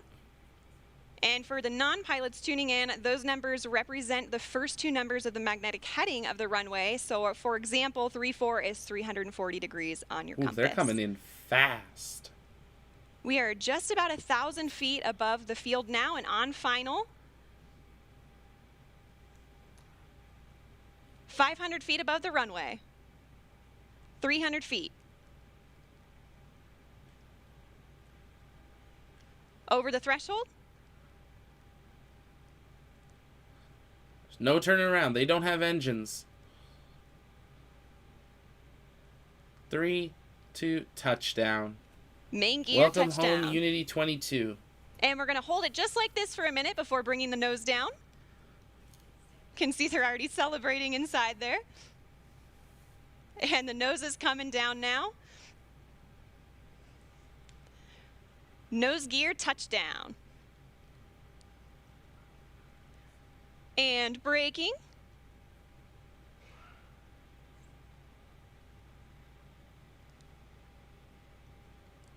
From this view, you can see that front one. It's not a wheel, it's a pad. And this is very similar to Dream Chaser as well. So that's why they hold on those back wheels longer and then come down.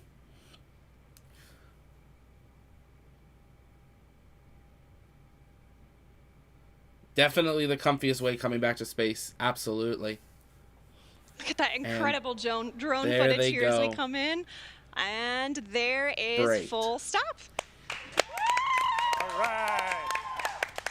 A perfect landing. Virgin Galactic 4 mission specialists on board from our operational home base, Spaceport America. A beautiful day of flight. What a moment.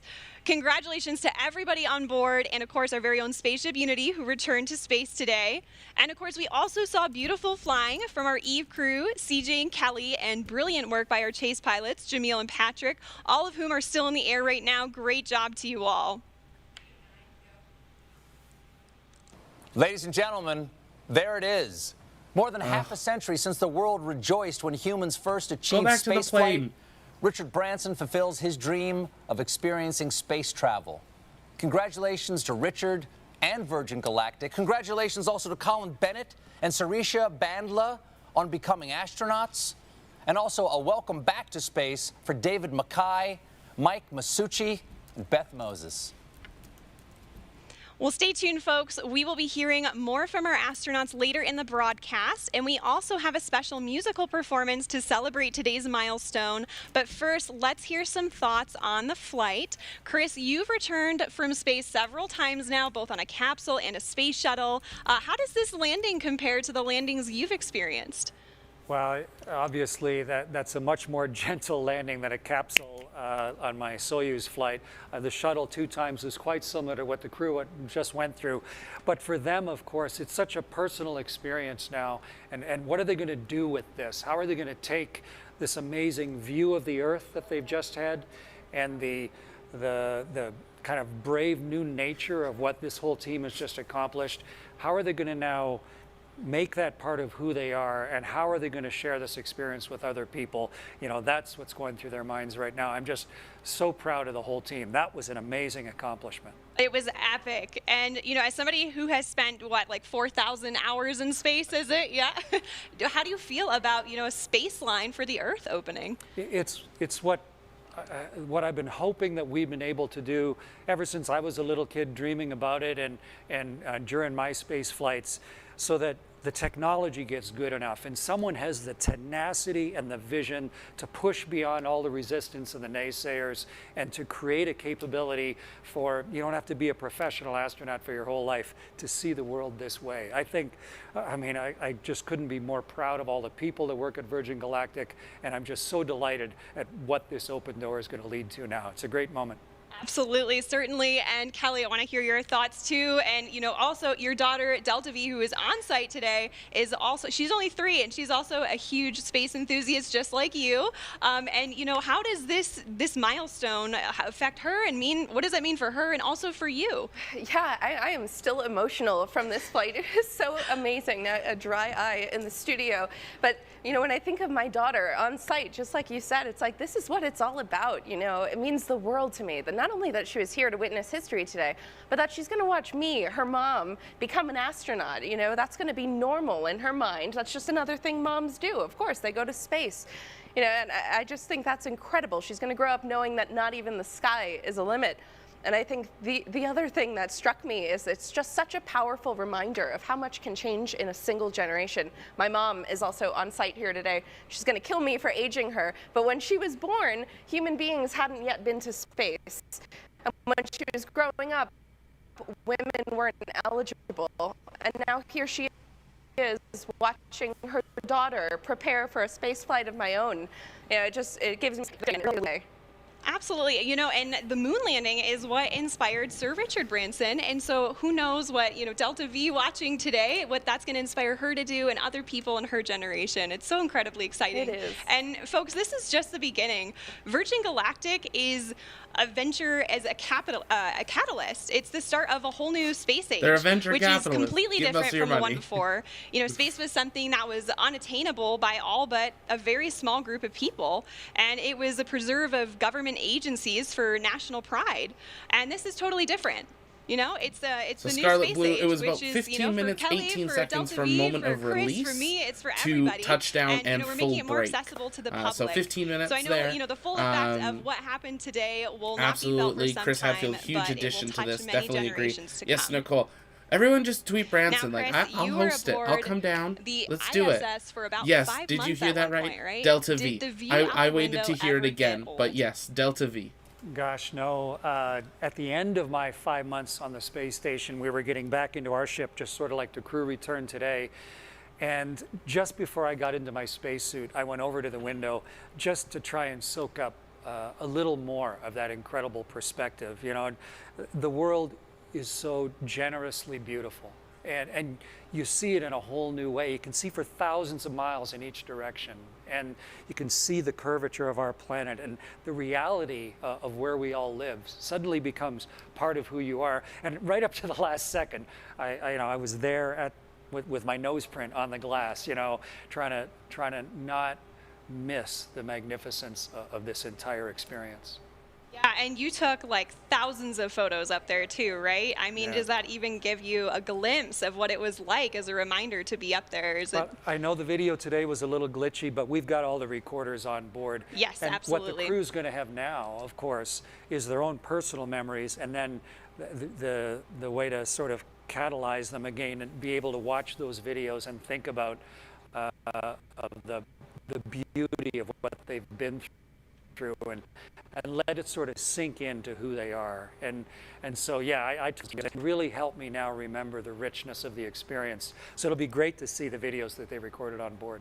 Absolutely, and you know that richness sticks Yeah, definitely with you agree too. with you guys in And the you have a chat TED here. Talk, Here's actually, hoping maybe New that Shepard you does a bit talked more about, coverage. well, a I'm lot not of too sure things, why right? it was so Overcoming fear, choppy, the walking through feed, if we look at spider what we get with webs. SpaceX. But also, you know, my favorite part so of it was hopefully when you that'll talked be about improved seeing Earth from above for and future the flights. There's transformation the that it has on pilots people. You know, we call it the on overview board effect walking that, you know, I around. really hope and But I'm they've sure done it. that They our are back astronauts from today space. experience. What was You that can like see for that you? emotion and joy still Yeah, running I've through been them. so lucky But to see the world hopefully from they'll be that here. point of view, and as one of the very first human beings to have the responsibility and the privilege of being up there, and to have a vehicle like Virgin just put up today that is allowing more eyes than just my two to see it, to understand not just the geology of the world, but us on it. You know, all 7 billion of us, and you know, we're on board this little spaceship of Earth, and you can actually get a palpable sense of that from on board the ship. And the crew of you know, Unity, their 22nd flight here today, they now have that inside of them. And all the subsequent crews. Kelly, when you fly as well, you're going to have a chance to sort of shift your permanent perspective of how all this works. Go from being a two-dimensional human to now suddenly really understanding the 3 dimensions and what this planet truly looks like. And it's going to do us all good. As many people can see that as possible.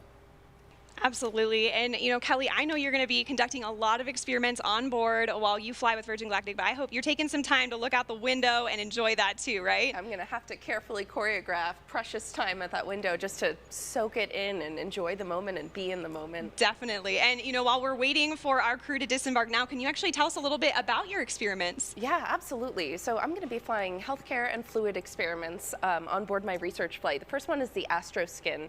It's a wearable sensor system designed to monitor how spaceflight affects the human body. The cool thing about it is the AstroSkin is currently worn on board the International Space Station by astronauts, but my flight will be the first time that we're collecting data during launch, reentry, and landing. So I'm really excited to contribute to some novel data collection for the next generation of astronauts. Another experiment I'm flying is a fluid experiment hook it up here. designed to evaluate the I want to hear behavior about her of science, but I also really don't. We're here for Unity 22. We'll hear about it on her flight.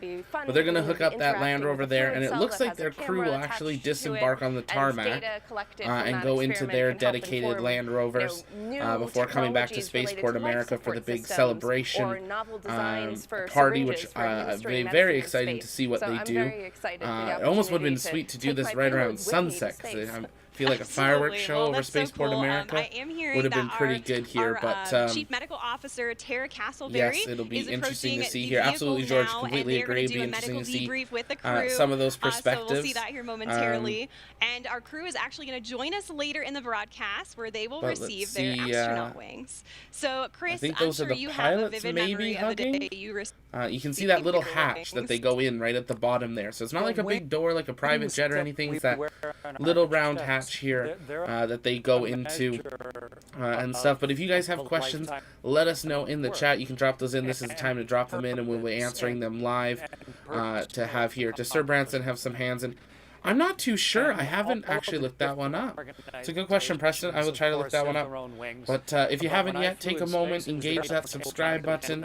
Let's see if we can get to that 2,800 mark here today. That was a huge honor for me to have, you know, the Prime Minister of Canada to take these. Yeah, I know they're a big partner of it. A new human accomplishment, and then for me to have that as part of who I am. They're Land Rover's got a big partnership. They mentioned before launch that these Land Rovers they have are dedicated astronaut editions, and that anyone that has flown Virgin Galactic as an astronaut will then get authorization to fly on those as well. As our pilots and passengers prepare to make their way back to Spaceport, let's hear a little bit more about our special musical guest who will celebrate their arrival.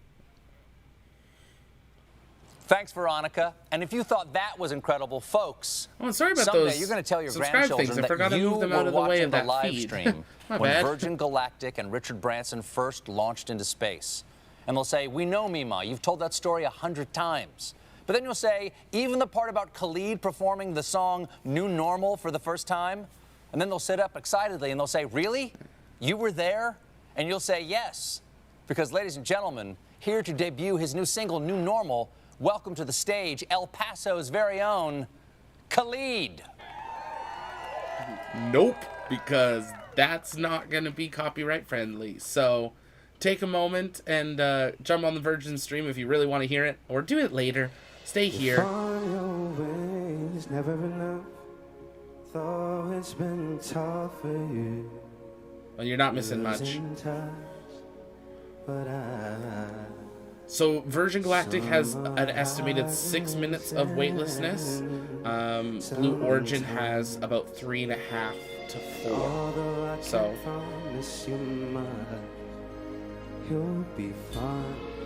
yeah, call me. Just go tweet him. I didn't encourage that, but go tweet him. I'll do it. I'll do it from here, or I'll fly down. I mean, I've already got the Virgin Galactic colors, so we're good. I just need that model.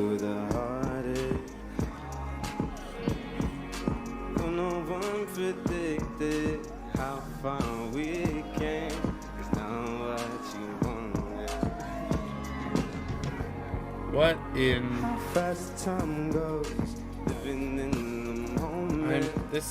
such a curious choice. It's a new normal for us to live in it, not to understand it. Very unique choice of artist. Yeah, Virgin Galactic's going to be doing a lot more of these flights. I did see one. Can you guys still hear it? C1, could you still hear the stream? Is it still coming through? Hopefully not. Ooh, let me know. Are you guys still hearing it? Because I might have to mute me then if you're still... It's still on. Mute it. That's... I don't know why you're still hearing it, but it should have been muted. That's unfortunate. Here's hoping we don't get a copyright strike on that one.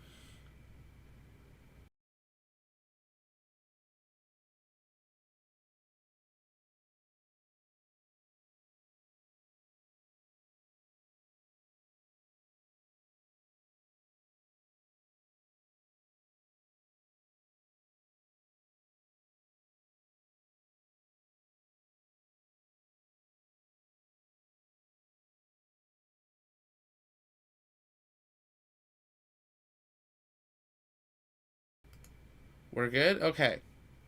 I think we're good now. We'll figure it out.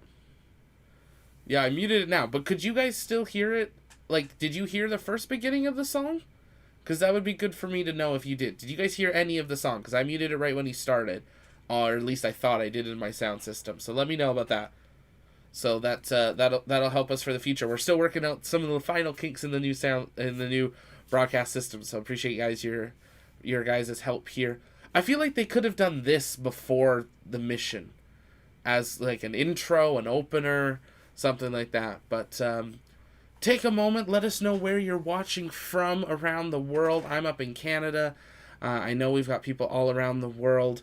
If you're new, definitely take a moment, join us on our social medias, join the Discord. The link is in the description. It's free to join. We're hanging out in the live hangout here today. But we're in Discord all the time, hanging out, answering your questions, playing Kerbal, and things like that. Only the beginning. Yes, we heard the beginning. Interesting. Good to know. Hopefully I was talking loud enough over it that YouTube doesn't want to pick that up. But we will, we're going to find out.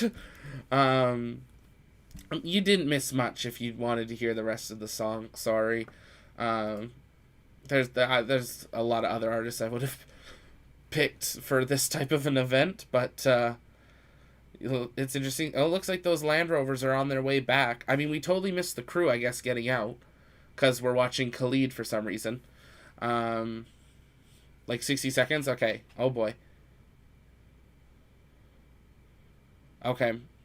15, 30 seconds. Okay. Good to know. I know there's a bit of a time delay here, so by the time you guys were telling me mute it, it had already been a bit of time, so... appreciate that feedback there. We got Mexico. Good to... Horatio? I hope I said that. Good to see you.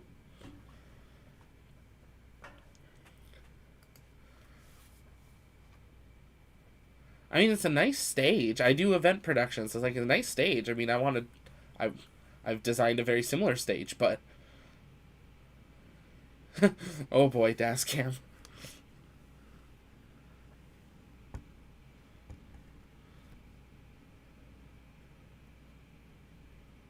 It just had, like, I get that it's Virgin Records and stuff, but it's like, there's a lot of other artists I feel like they could have done.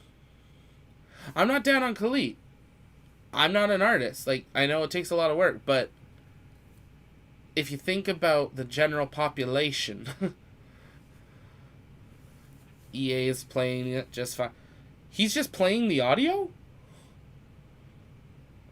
How is he just playing the audio? That does not seem like a smart idea. Netherlands, good to see you, Tubular. Thanks for being in here. Have a nice broadcast. I have to go. Night shift. Thanks, Nicole. You have a good shift. Thanks for being in here. I appreciate it. And we'll see you next time. Have a good shift and a good night.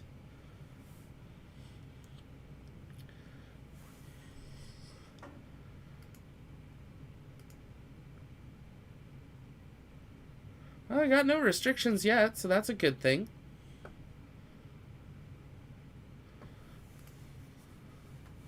I wonder how many songs are good. I want to see the astronauts getting out of the ship and stuff.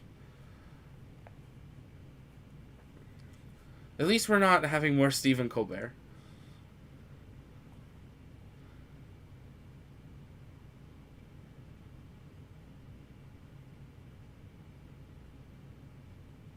Okay, good to know, Preston.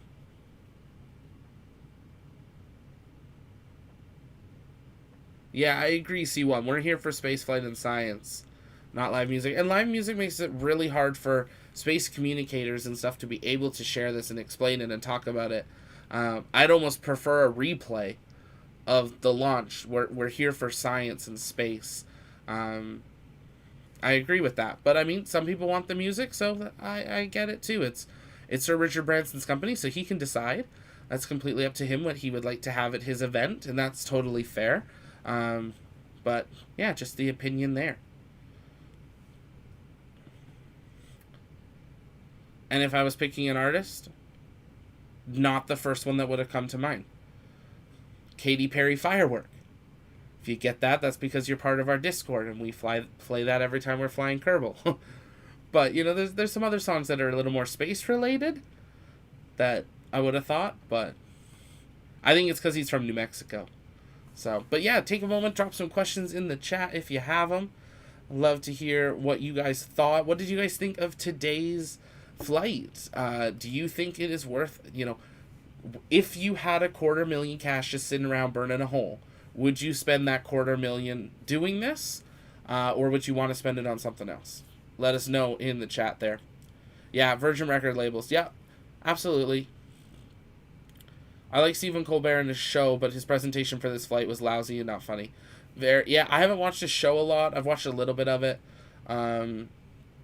But yeah, you could get Queen. Ooh, Queen would have been good. Yes. So many people would have been good.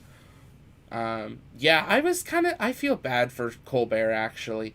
I feel like he's going to get a lot of slack for, like, playing with toys and flying, like...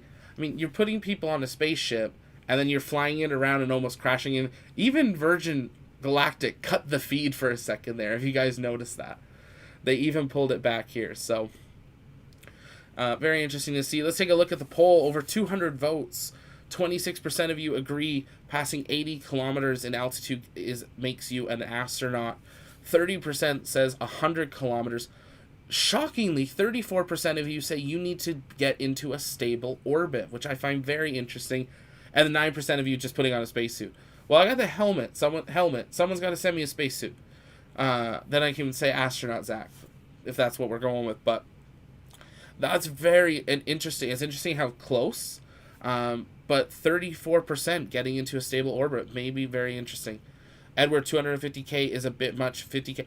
Yeah, that's what I'm thinking. Like, if they could ever get this down to that 50K mark, maybe even 75, it's just such a small craft. Like, I feel like it almost should have been bigger. So they could have flown more. Like, that's the nice thing with, like, Starship, is it flies more. I mean, even New Shepherds flies more, and it's a smaller craft. I feel like they could have stretched it, maybe. Maybe that'll be a future version, can hold some more people. But yeah. Well, we don't know how it's priced. We're hoping to hear from Sir Richard Branson saying something about that today. He is most likely going to be on that stage. We're waiting for them to come back. They're probably going to do some health checks, if anything, but we're waiting to see here. The moment they're done their feed, we'll bring it back up and see what's happening, about what they're talking about. But it looks like the music's maybe done. Yeah, it looks like the music's done. So we'll bring the audio back. And so we totally missed them getting out of the craft into their Land Rovers and the craft flying, like, being driven back. It's like, show us that. Put on the helmet. That's it. I'll put on the helmet at 2,800 subscribers. I'll do that. I should say more, but come on. Yeah, let's get to 28. I should have said I'll do it at 3,000. Oh, they'll be back shortly. They're taking a break. Virgin next craft is a 737. Oh my, that would be an upgrade. So they're taking a break. They're back. Okay. Tubular Launchpad, I have not heard your commentary during the flight, but what is your idea about streaming today? Why did they already were off the runway before the stream? I don't know. I thought it was quite interesting. I'm kind of sad, actually, that they didn't show... Like, they showed Takeoff after it happened. They did like a replay of it. And it's quite interesting to see that. I think maybe just because they thought of how long it could take to get up to that 45,000 feet, but they talked most of it during that as they did their introductions. I wish they did like a split screen even. Like they could have started with their host talking and not even talked about what was happening, but showed Takeoff live. I think because it was their first, they're still learning. I think they're going to get a lot of feedback from the public on this stream of what was done and done well and what wasn't done well. I would say their overlays were fantastic during the actual flight. Like it was subtle, it added, but it was clear. I would say their bottom one needed they just had a little triangle tracker. I wish it had like either the plane or a line, like something clearer, because I didn't realize there was that arrow until we were past apogee. So I'd say that. I think there's going to be a lot to learn from this, but it's a first. But I mean, they've invited the world into this to watch, which is very exciting. And it's their first of, hopefully hundreds in the near future here. So we'll have to wait and see. Oh, that was beautiful, man. I really enjoyed that. One of the lyrics in your new song was, I never predicted, how far we've come. And Yeah. Look what we were just at here today. What did you think of the whole thing today? Super nerve-wracking. Honestly, it's a dream to even be here, so I'm so thankful. And like you said, look how far we've came just as humanity. That was so memorable, so historic. We went to space. But I mean, you are the youngest person ever to have reached, 20 billion streams, I think, on Spotify? Yeah. So where do you think we are in history? What does this mean for you? For me, it's... Sorry about the I'm so screeching. thankful, That's I'm so coming from their grateful, and, feed. It seems surreal. And I think that's kind of how we all feel about the times right now. It's super surreal, but it's true. It's our new normal. So we're going to have to get used to it because we're going to see a lot more to come. What are you dreaming of doing in your life? I dream that I get the confidence to go up there too. That'd be great. And I think you tweeted out, if you went to space, what would you take with you? So I'm turning around the question. What would you take? One of my best friends gave me a crystal for my birthday. I would take that with me too. You would take that? Yeah. I really cherish my friends. Well, that was just beautiful listening to you on stage, and I'm Thank so you. delighted to have a chance to get to know you and to share something so magnificent with you here today. I agree, really C1. appreciate it. Thank you. Absolutely agree there, C1. That I did appreciate that you could tell they were live and not lip syncing like many do. So yeah, very good there. Did I get to the wrong place? What's with the annoying comment? I don't know. It's been an interesting day of comments, but we're glad you're here, Brent. Welcome. Yeah, I think he gives their editors time. That's fair. Actually, that's a very good point there, Preston. I bet their editors are getting all that footage and are editing like a recap to air during the celebration. That's very valid. I did not think of that. That's very true, because, I mean, they'll have a rough idea of what they want to clip together. They'll probably have done it with previous flight footage and then just be splicing in the new stuff. But that's very true. That's a good point here. Quick test here. Can you still hear them talking while I'm talking now? Yeah, like when I'm saying 1, 2, 3, can you still hear them in the background? Thank you so much, Virgin Galactic as well. I really appreciate it because... New trend for the near future, taking sentimental things with you to space. Absolutely. We will be sitting down with the crew of Inspiration 4 here soon to find out what they're bringing with them. But it's very much one of those things. You got to bring a few personal items with you. And then you get into your seat, and then you could have a chance to go experience that for yourself. Are they going to announce here that Khalid's going to space on the next one? Is that what this is?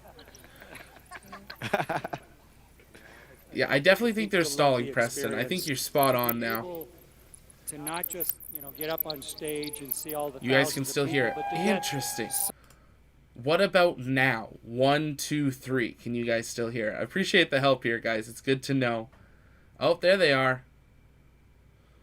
Thank you, guys.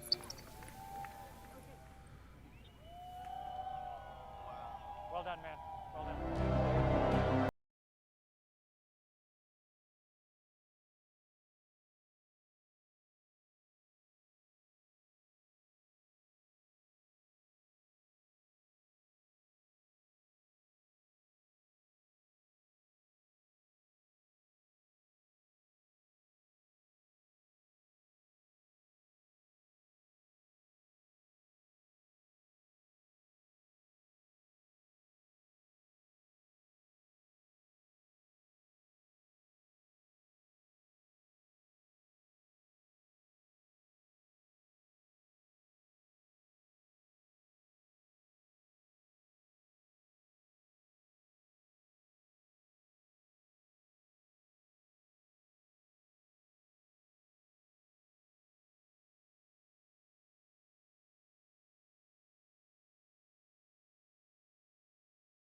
think there's something very special about this having happened after an 18 months of a global pandemic.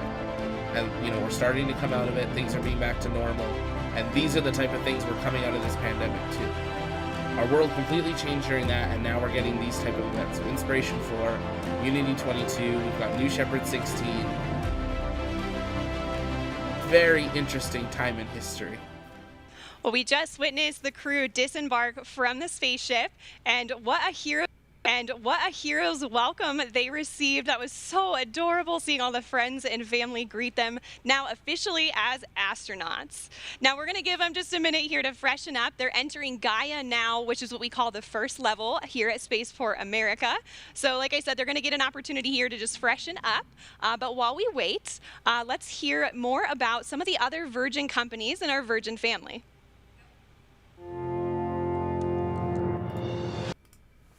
This. We're just gonna quickly mute their stream here, as I'm not too sure what they're doing, but they're gonna show a little bit of their Virgin family. They do quite a bit of stuff now for it, but yeah, their marketing is spot on. They make it look pretty cool, from, you know, their used to be airline to now space to music. They do some really cool stuff. So very exciting and lots to see in the near future. We're going to be dropping some Launchpad merch stuff later today. So definitely check out our Etsy shop later today if you want to pick up some stuff. Remembering today for it. Also, everything is, are they running ads? Well, this is like their ad. I mean, they're even talking about their Hyperloop, which they're working on. I think Virgin Galactic and SpaceX are going to be really what push us forward. There's going to be a lot of stuff happening with them. But yeah, there's basically an ad for all their companies, which is kind of funny. But,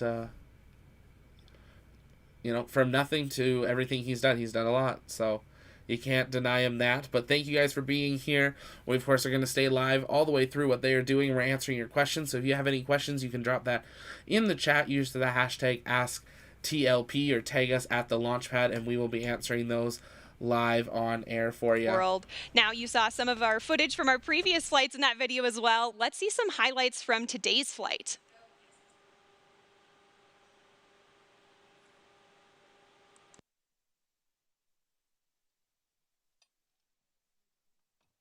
So this is the crew at the end of the apron here. And you can see Richard getting out of his Land Rover, getting ready to board Spaceship Spaceship on, Preston. with the There's crew. that edited video. And there they are, getting fastened into their seats and getting ready for takeoff.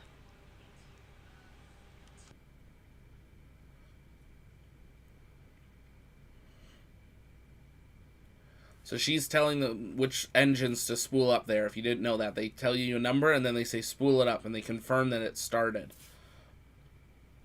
Oh yeah, they're going to have a really good recap video. But there's no music. It's kind of funny where they have music and where they don't. I hope they add some sound effects or something to their recap video here. Just a beautiful takeoff, and I imagine that's just so comfortable and intuitive for people to experience on their way up and give them, you know, a way to contemplate what's about to happen. And only there's 3 release subscribers there, the away from that exciting helmet moment, getting lighting put the on. rocket motor. So if you want to see me wearing and the helmet, headed to space. That's so cool. So you can see the moment when they release right there. Kelly, are you so excited to experience that? Unbelievably so. I mean, this is something only a handful of humans have ever experienced in the world. And for the first few hundred humans who journeyed to space, their flights, look at this. I mean, that footage is incredible. So cool, just floating in zero G. Their flights focused solely on function. But for the next generation of astronauts, we have this opportunity to optimize on experience. And there's just no one better to curate that experience than Richard Branson and Virgin Galactic. I mean, this is just the next generation of spaceflight. Absolutely, and customer service is certainly his specialty.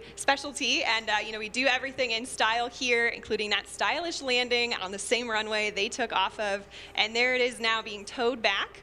Again, this is footage from today's flight just moments ago. It is cool Right that they now, we launch have and our land at the crew same in runway. Gaia, which is the first floor of our Spaceport America's Gateway to Space building.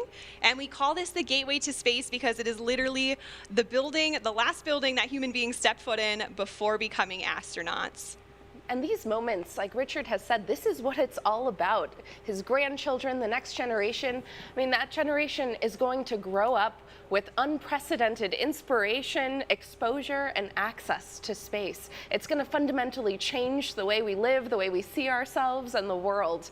It's unbelievable to be here today, to get to see this and to be a part of this history. Yeah, it's so heartwarming there to see Richard with his grandchildren and his family. Back in 2018, on our very first space flight, he wrote a letter to his grandchildren. Let's take a step back and see some history on that.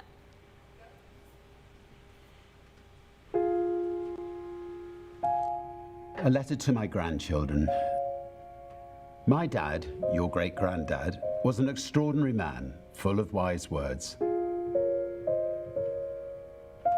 He would often remind me that life is wonderful, and it is that simple truth which has driven me as I built businesses, raised my family, and embarked upon my many adventures.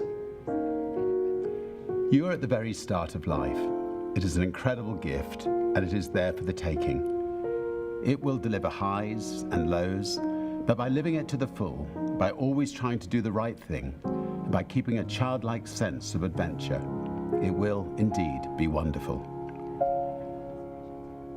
I used to think of space as a destination, but I now realize it's a journey with some amazing milestones along the way.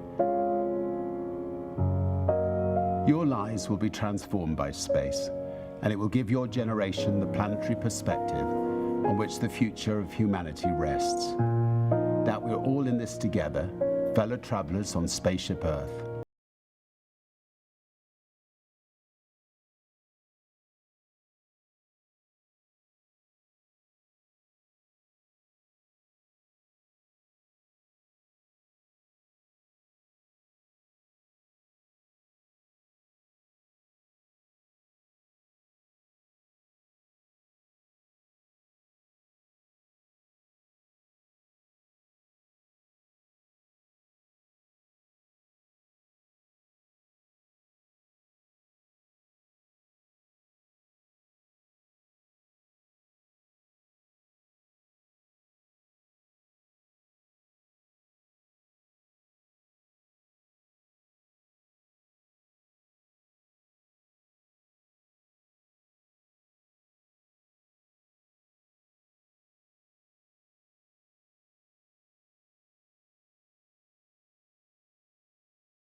That is just really heartwarming, and it's so cool that his grandchildren could be here with him today to celebrate his space flight. Now, our crew pretty soon here are going to receive their astronaut wings, and I'm hearing that Gaia and the ramp are just in full celebration mode at this point. And let's go ahead and check out some of the action down there. Kevin, who have you got there with you? Thank you so much, and we are here where the action is, and it is, you can feel it. It's so much fun out here. Everyone's excited. And who do I have the pleasure of speaking with today? Sharon Hagel from Orlando, Florida. And welcome, Sharon. And what did you think of today's launch? Oh my God, it was so exciting. I'm beyond excited. It's over the moon. And I didn't realize it was going to be so emotional. I'm still shaking. This is incredible. You and me both, Sharon, and it's really exciting. And I also hear that you're actually a future astronaut who's going to go on the ship yourself. Yes, I'm so proud to be a part of this community, this family of astronauts from the very get-go. It's an amazing group of like-minded individuals who love space. That's amazing, and I'm excited for you, and I can't wait till that moment. And in fact, thank you so much for speaking with us. We have another future astronaut, I think, coming right over here as well. Mr. Ron, I think we spoke a little bit before. Yes, can you tell us what your name is and where you're from? Yeah, it's Ron Rosano, San Francisco Bay Area. Well, welcome here to Spaceport America. What do you think of the location? Oh, it's always fabulous here, and it's such an emotional day, and not only for us that are connected to Virgin Galactic and the project, but as we turn a corner and expand the thinking and understanding of our world and us as a planet, and to think of the views and the ways things are going to spread for students and people around the world, and thinking of us on a spaceship, Earth, and us crew on Earth is a very emotional, profound thing. That's amazing. Yeah. So what are you looking forward to most when you go up to space here in the near future? Oh, it's hard to say. I think you would expect a change in your understanding of the world and in the way it relates to you. That's fantastic. And I hear you work with children in some organizations. Can you talk a little bit about that? Sure. I've been organizing video conferences with students from classrooms all over the world with me and other future astronauts, and also staff from Virgin Galactic. So we give students the opportunity to have a one-on-one Q&A session with people that are going to space and people that are building spaceships, and that's incredibly rewarding work, and we're so glad to do it. Oh, we're glad to have you here, and thank you so much for speaking with us today. And we have one more guest down here we wanted to talk to, and what is your name? Hello, I'm Zana Vazim, and I'm from Toronto, Canada. Well, welcome here to New Mexico. What did you think of today's event? It was unbelievable, unreal, and truly out of this world. Have you ever thought about going to space yourself? Yes, actually, I am a future astronaut. I'm the youngest one so far, and the reason that I think space is so inspirational and important is because it represents the unity of humanity. It truly doesn't belong to one country, one nation, and it's without borders. And so my dream is not just for myself to experience space, but for women and young girls to experience it too. Well, you are truly an inspiration, and I can't wait for your journey. It's going to be coming up soon, and today marks the big day. It's a catalyst for all this, a new day for us in space travel, and here we are. Can't wait to get back in the crowd, so we'll be checking back with you guys in a bit. Back to the studio. It's great to see some of our future astronauts here today. Right now we have over 600 future astronauts from 60 different countries. I know all of them today, whether they're here at Spaceport America with us or watching from around the world, will be eagerly anticipating the day they arrive here with their friends and family, ready to take in their space flight. All right, ladies and gentlemen, at this time, our amazing, historic, heroic crew are ready to come on over to be fitted for our wings ceremony right outside. Let's hear from a Virgin Galactic astronaut, our Chief Astronaut Instructor, Beth Moses, She has no idea who what's going witnessed on. those life-changing views firsthand. My name is Beth Moses, and I'm an astronaut and the Chief Astronaut Instructor here at Virgin Galactic. And I was honored to carry little tiny piece of everyone's heart with me into space when I performed the first test of our customer cabin. I was very, very eager to perform this test to make sure that the company could succeed and you all could go to space. And so I tightened up my straps right before release. 3, 2, and I felt a free fall, like a drop tower at an amusement park. And time seemed to go slower for a little while, maybe because I was really eager for the rocket motor to light. Fire. Fire. It feels comfortable. It feels like a strong pressure, but it comes on slowly and smooth. But you definitely feel pushed back in your seat.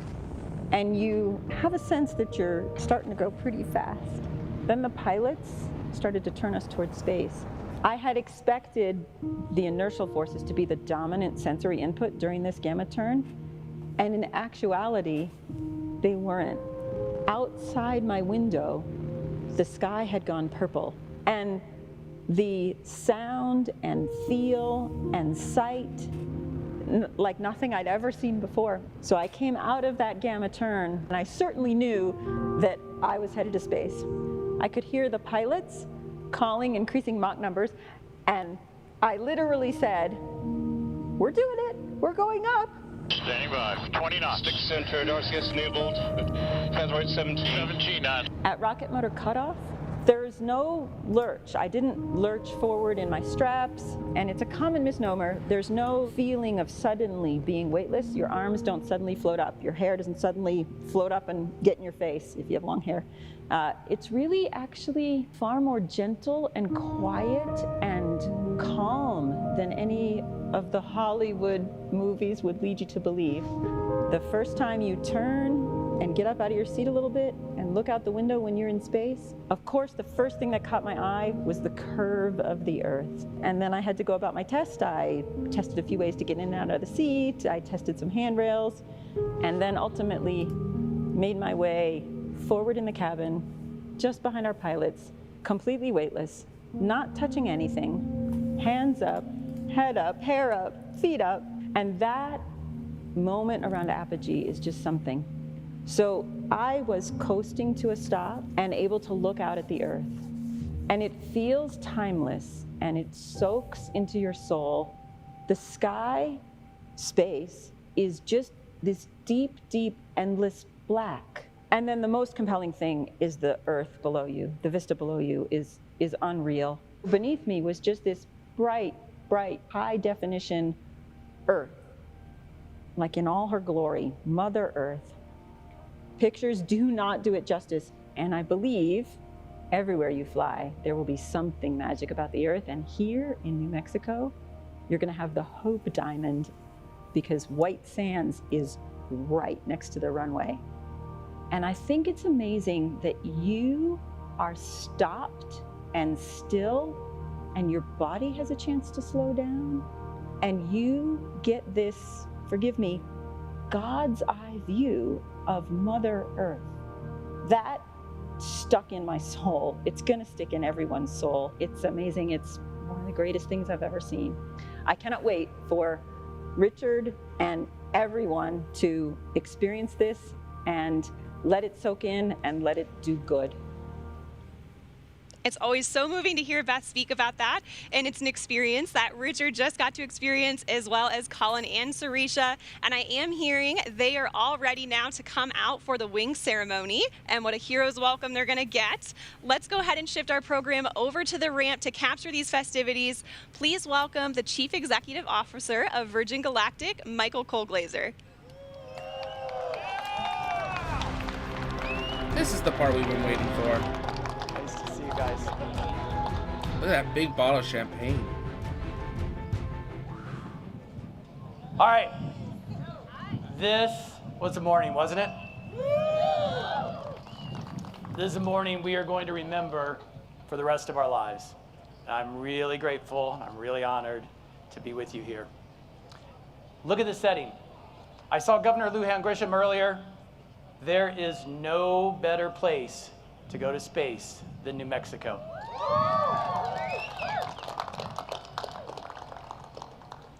As it goes. I'm still kind of speechless from it all. How about you guys? It is there. Well, we did something incredible today. It's years in the making, almost a couple decades in the making. It couldn't have been done without the hundreds of people, over a thousand before we got through. Sorry for the audio, that's coming from them. And just a congratulations to the team. For all of you who are watching online, you'll see a few of us on stage. but this was made up by thousands, and we're incredibly thankful to this team. So great job, everybody.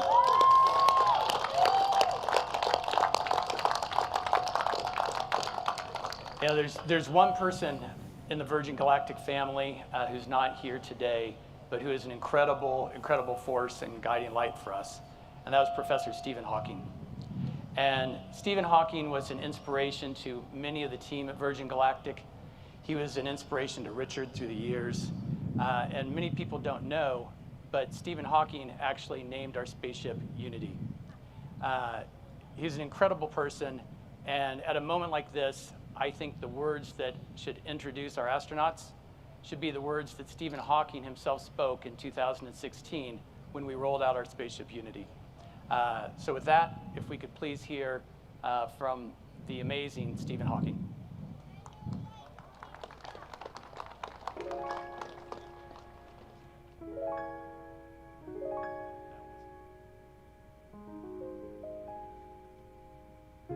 I have always dreamed of space flight, but for so many years, I thought it was just that, a dream. But I had reckoned without the dream of another, a man with a vision and persistence, to open up space flight for ordinary Earthbound citizens.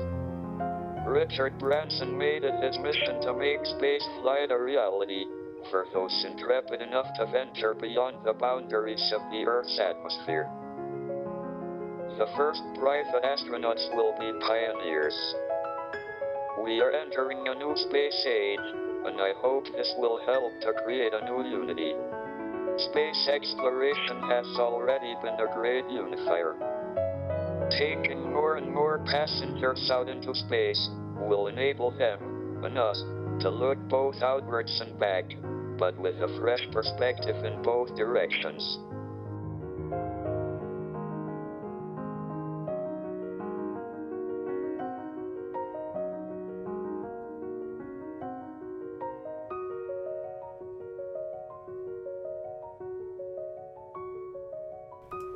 There they are, ready to come out.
Yeah, okay, you guys stand up.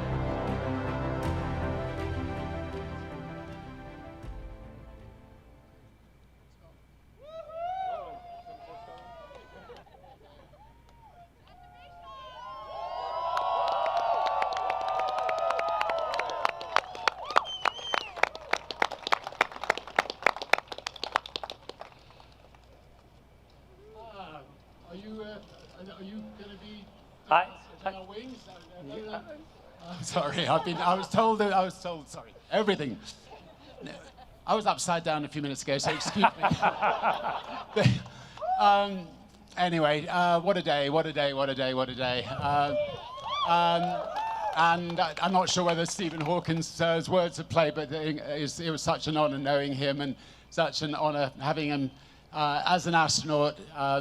he decided to go up there before us, but it's lovely to still have his words with us.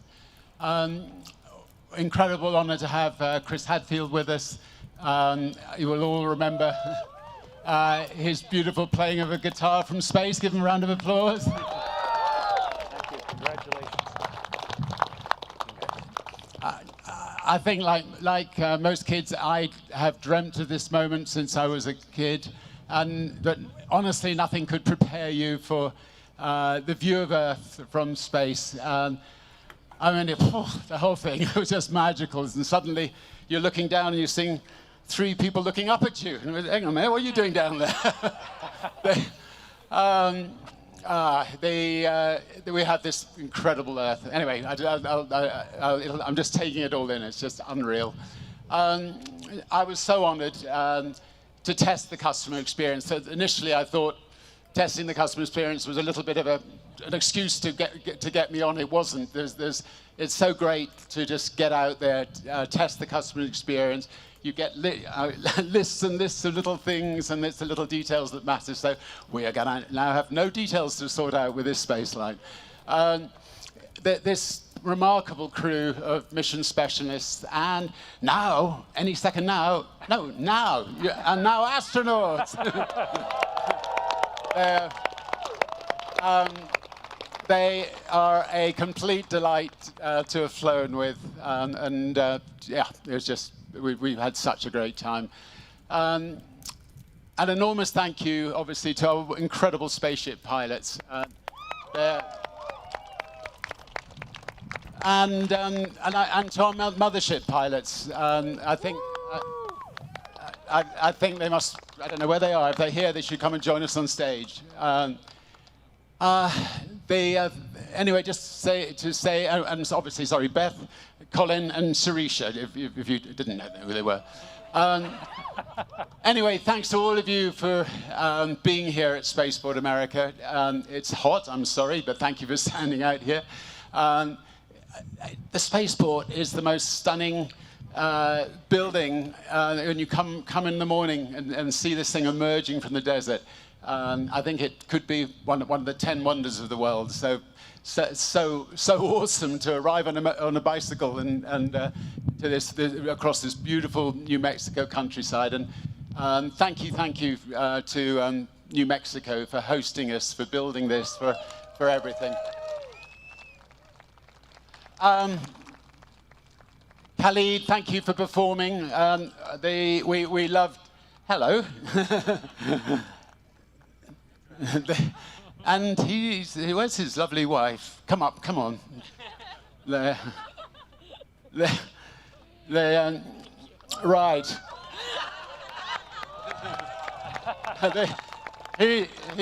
He's had quite a month. Stand by him. Yeah, this beautiful new baby will be born this month, and this beautiful baby was born a couple of years ago.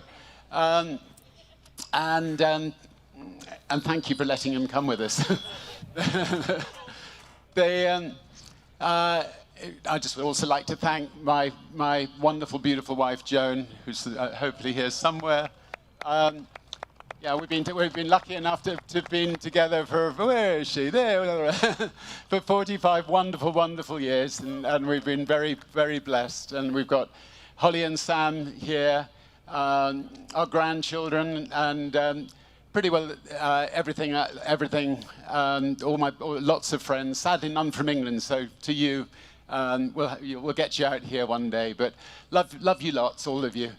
And just finally, I know I said it from the spaceship, but I just want to say thank you to every single person who has believed in Virgin Galactic, the team who have worked so hard to make this dream come true. Love you all. It's 17 years of painstaking work, and the occasional horrible down, but by and large ups with it, and today was definitely the biggest up. So thank you, all of you. Love you all. The mission statement that I wrote inside my spacesuit was to turn the dream of space travel into a reality for my grandchildren who are here, for your grandchildren, and for many people who are alive today, for everybody. And having flown to space, I can see even more clearly how Virgin Galactic is the space line for Earth. We're here to make space more accessible to all, and we want to turn the next generation of dreamers into the astronauts of today and tomorrow. We've all of us on this stage have just had the most extraordinary experience, and we'd love it if a number of you can have it too. And with that in mind, I have some news. So today, Virgin Galactic is thrilled to announce that we have partnered with Amaze to open space for everyone. So if you go to amaze.com, I think /space to enter, you have a chance to go to space. And every donation supports a charity called Space for Humanity. And you'll be entered into the Amaze sweepstakes for the chance to win not 1, but 2 seats aboard one of the first commercial Virgin Galactic space flights. And with my Willy Wonka hat on, a guided tour of Spaceport America given by yours truly, and I promise lots of chocolate in the factory. I mean, the exciting thing about this is that if enough people all over the world participate, it just means we can just keep on, the charity can keep on doing tickets for people. So it's a lovely sort of self-propelling way of just trying to get lots of people who couldn't have otherwise afforded to go to space. So just imagine a world where people of all ages, all backgrounds, from anywhere, of any gender, of any ethnicity, have equal access to space. And they will in turn, I think, inspire us back here on Earth. If you've ever had a dream, now is the time to make it come true. And I'd just like to end by saying, welcome to the dawn of a new space age. Thank you. Let's do pins. You can keep that. Okay, thank you. Let's do wings now. It has been a tremendous day here in New Mexico. A beautiful sunny day. And it's the time of year where from the sycamores and the maples, the little keys, after having worked so hard to grow vertically, are going to detach from the mothership of their tree and float and tumble and plant a seed somewhere else. And the wings that are the Virgin Galactic wings that I have the huge privilege of pinning on the crew are those sycamore seeds and the sycamore wings. It's just a beautiful acknowledgement of the work and the passion and the risk and the accomplishment of everybody here, and specifically these 4 new astronauts. So if I could have you come up first here, please. All right, go.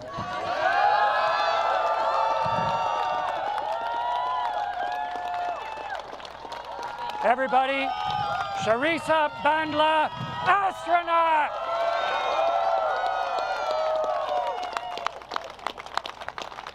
Balaclava. Get this in the right hand. Tremendous honor. Lovely that your family is here. There you go, sir. Ladies and gentlemen, Colin Bennett, astronaut!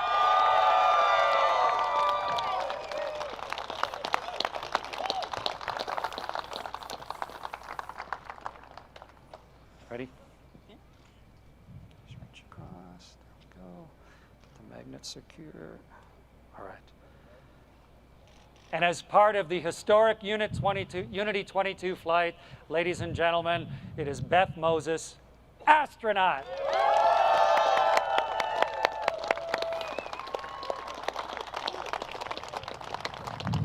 And I don't know of anyone on Earth with the wild vision, the confidence where so many people don't have it, the willingness to take chances, the tenacity to follow it through, and the chance then to celebrate with everyone than this man sitting next to me. And so it's a ridiculous honor for me, sir, to be able to give you something that you have earned so handily. Thank you. Thank you. Nice chest, Richard. That's good.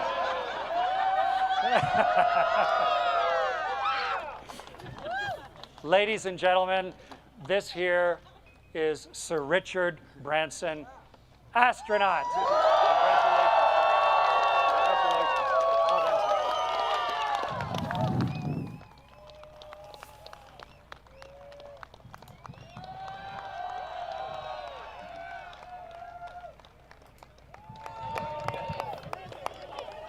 Congratulations, Don't drop it. guys. No, thanks. Well done. Thanks for coming out. That was Well done. wonderful. The ship okay? It was an interesting time. Really? All the phones.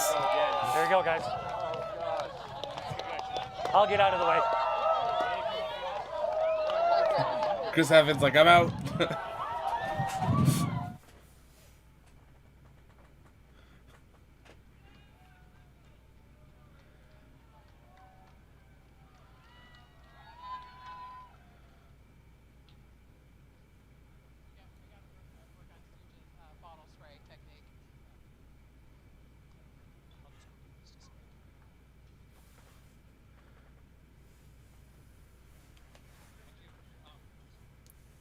Yeah, I'll grab that.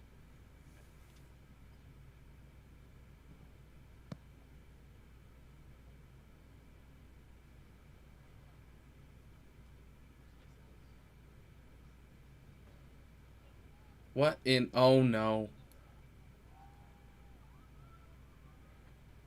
Oh boy. Thank you so much.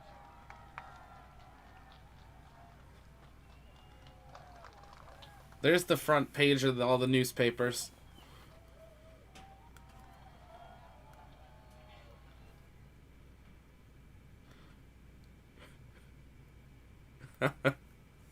Is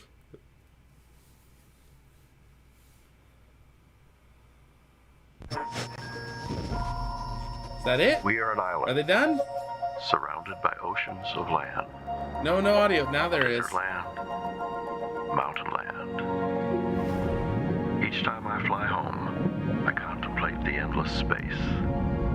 Here, you sense the hand of time, the relentless creativity of nature, and of man. New Mexico.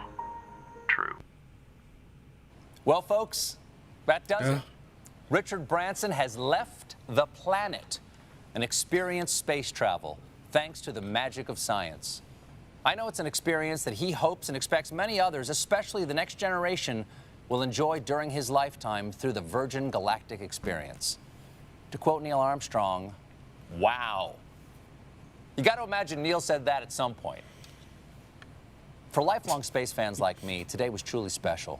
It was a dream come true because, like Richard, when I was a young child, I'd stare up at the stars and wonder if advancements in space travel would someday reach the point where a private citizen could launch themselves to the stars. Well, I hosted a live stream of it. It's truly been an inspiring day. Humanity witnessed Richard Branson journey to space and, for one brief shining moment, experienced what the planet would be like without him on it. I, for one, am going to treasure that feeling. So thank you for watching, and congratulations again to Virgin Galactic and Richard Branson and the rest of this courageous crew. Richard, I can't wait to have you on my show so we can talk about this and, I don't know, maybe arm wrestle or something. Those few minutes in space have surely reduced your bone density. So long, everybody. See you in the stars. Well, okay, that's that. That's their stream. I'm gonna keep it up here just in case, surprise, they do something else. But wow, what a day! They Unity 22 written into the books. Kind of wish it was Unity 21, would have fit with the year, but that's okay. But yeah, Preston, the budget really went to the editors. I think you're right there. Yeah, the budget went to the editors and to that stage outside. That's about it. But yeah, that is it. It's interesting seeing about 180,000 people watching. There was over like 800,000 before they started the live stream. Not sure how high they actually got up to it. But quite the day for Sir Richard Branson and his crew of Unity 22. They have completed their mission and their flight. And yeah, they just pulled the stream down. So quite the day for it. It was a good ending. There was a couple good ones in there. Wow. Yeah, I must have said that at some point. He must have. But quite the day. I'm just going to very quickly pull up here the deployment that we saw of Unity 22 as we wrap up here. But send in any of those last-minute questions if you have them, and we will be wrapping up from that. But at this point, that is it. The flight is done. It is, let's do this one here, and we'll put that back on there.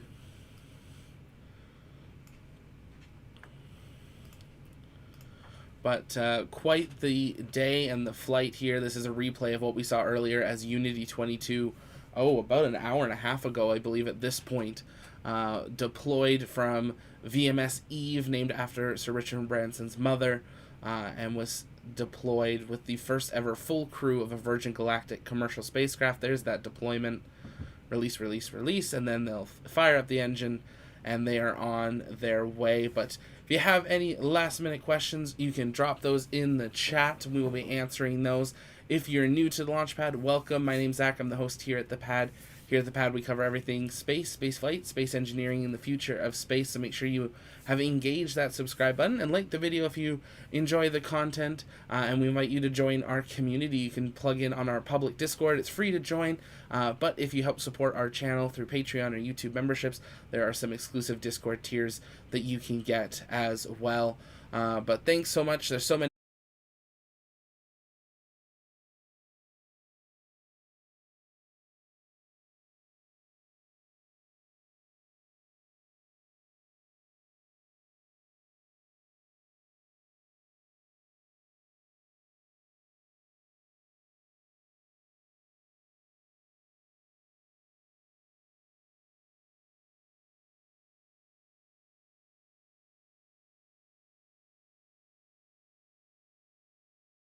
Drop there in our stream, I think. I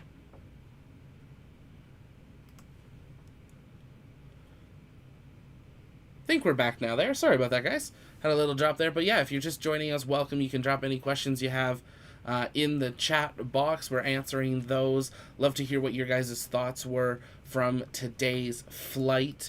And what you would be willing to pay to go on this trip. They brought up the Omaze flight, which I was actually going to pull up here in a moment, and we will see some more of those details on what is actually happening for that mission. See if the website's still functional. And it is. So let's pull this up here. And there we go. So this is the site with Omaze.com that Sir Richard Branson announced, winning 2 seats. And basically, if you've never seen Omaze before, Omaze is a organization that partners with a number of different types of things and then you get an opportunity to win something. So we've seen them you can do camper vans or computers or different things, and then we've seen a lot of airlines or cruises, and now we're seeing space here as well. So it'll be interesting to see a lot of here's the pricing breakdown. Not too bad, actually. 50 entries, $5. Some pretty good options there. And then there is an enter without contributing option. This is something that's quite important. You can enter without having to make a donation if you cannot financially do so at this time. And pretty basic thing. And you just have to pick your country from where you are from. I would do mine here on air, but I don't want to give out my address. So we're not going to do that at this moment. But something to be aware of there that you can do online if you are interested. But you can also donate if you're interested and get more entries. So rather than just getting one, make sure you do the free one, but then also you can do some paid entries as well, which is pretty amazing. And I mean, that's not bad. $127, 2,000 entries. That's pretty good. And you can see some of the other opportunities that are out there as well. But what was really neat of what he was mentioning was that all this is going into their foundation for Space for Humanity. which he said, you know, it's kind of interesting. They're going to give away 2 seats, but it's also those who donate are helping fund it so they can give away more seats in the future, which is a really great thing. What you're getting in here, you and one of your guests of your choice will get to fly on one of the first commercial space flights that are actually just paying ticketed people. Obviously experience that weightlessness, and Richard Branson will give you a tour of Spaceport America, but they're also flying you to Spaceport America in New Mexico and covering your hotel. So it's a fully all-exclusive opportunity, very similar to what we've seen with Inspiration 4, just obviously you're not going to the space, but you get that full kind of opportunity to go experience that launch. We hope to be down there for one of these launches in the near future. We're definitely trying to make plans to be able to be down there. We are going to be live at Inspiration 4 this September. If you don't know what Inspiration 4 is, head over into our channel. You can see our live interview with Jared Isaacman just, you know, a day after the announcement, in an exclusive interview where we learned a lot more about the mission. Soon we will be sitting down with the full crew, so if you have questions you want to ask the crew, you can send those over to us on our Discord or on Twitter, and we will try to include those in our interview as we sit down one-on-one with each of the crew members, as well as we are going to be dropping in on Starbase, Kennedy Space Center, Johnson Space Center, a whole bunch of things, so make sure you stay tuned for all of that here coming up in September. And of course, all launch coverages we will be bringing to you as well. I'll just pull up the stream here again, so this is just a replay of what we were seeing earlier. But quite the day, quite the flight as they made their way. And in the time that we actually just looked at Omaze, their whole flight was completed. So we're going to jump back here just a little bit so we see the space part. We didn't see much while they were actually in space, but this was when they were doing their re-entry here. Let's jump a little further back. There we go. There's the little bit we saw of 0G. But quite the day, quite the first here for Virgin Galactic with Unity 22 launching from Spaceport America in New Mexico.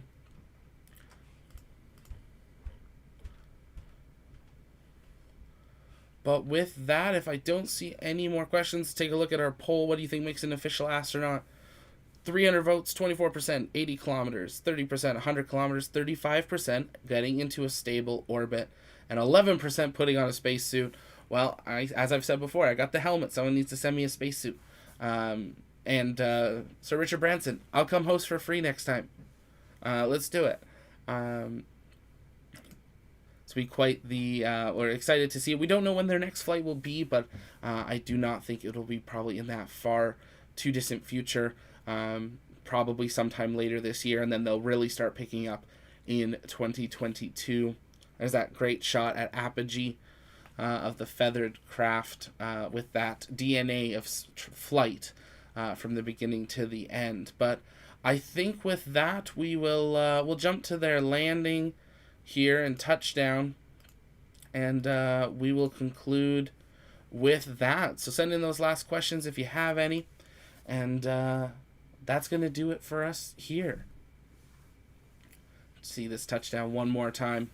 But thanks guys for joining us. We'll do one full replay here as well, but we'll wrap up the commentary as we normally do, and then we'll just release a full replay of what actually occurred during flight. But quite a soft touchdown, and as we were saying when we were watching it live, if you see the front part, it's not actually a wheel that they land on, it's kind of like a pad, and this is very similar to the Sierra Space Dream Chaser that we will be seeing the next couple years, that has that pad there as well.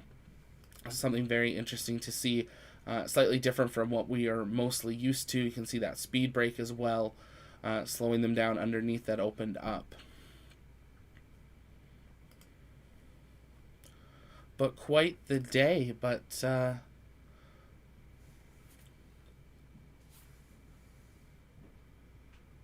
quite a sleek looking plane. I'm excited to see Spaceship 3 get rolled out here, hopefully in the near future. And there they are, braked. Yeah, quite a smooth landing there.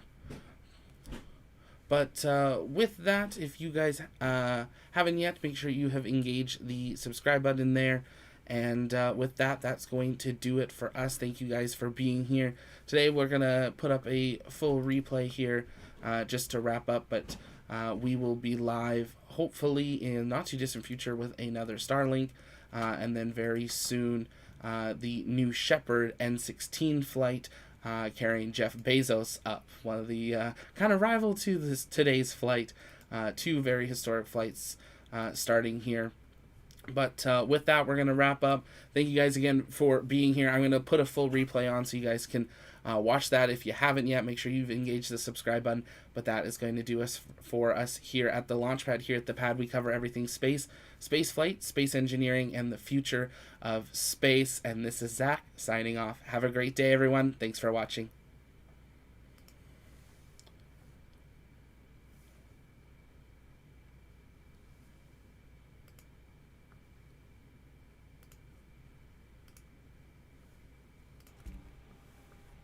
You know, these days, more and more systems are becoming automated, especially in aircraft and spacecraft. And what's really exciting about the Virgin Galactic spaceflight system is that our crew truly are hands-on with the piloting throughout the flight. Oh, there's Sir Richard Branson now. It's so exciting to see them in the back. I'm sure they are just getting incredibly excited. And of course, as mentioned earlier, we have Dave and Mike up front. We have an amazing team of pilots here, and you know, they just love to pilot a vehicle that is arguably the most exciting vehicle in the world to fly. And I imagine, you know, this also provides passengers with an additional level of comfort knowing they have crew members with them throughout.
I can only imagine what it would be like to be on board. This must be incredibly exciting for the crew.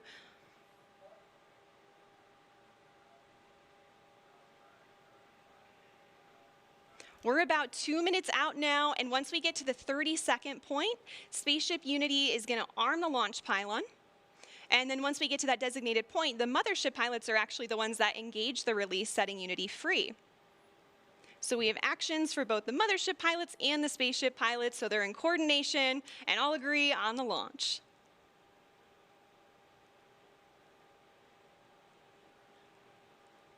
Yeah, it's a hugely exciting and focused moment right now. Definitely. 1 minute and 30 seconds.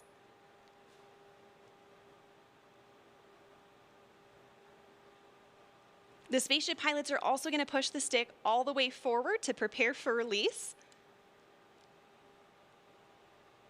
And things happen pretty quickly after the release. So the pilots are going to light the rocket motor and they're going to accelerate in level flight until they reach Mach 1, at which point they'll start what we call the gamma turn, where we turn directly up and head to space. 1 minute to release now. It's getting real. So exciting.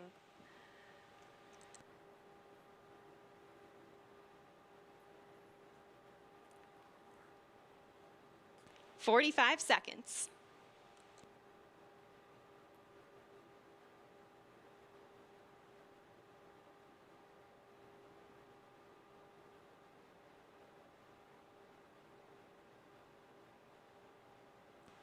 "30 seconds. The Spaceship Unity pilots are arming the launch pylon now.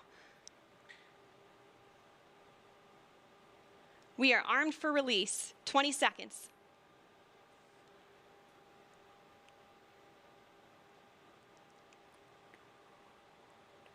"10 seconds.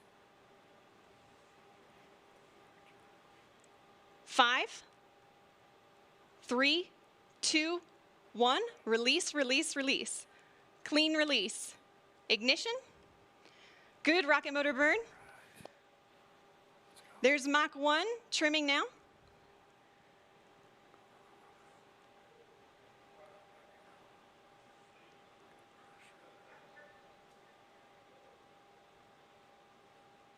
Trim complete. Unity is pointed directly up and heading to space. Things are looking great. We are 25 seconds into the burn now, approaching Mach 2.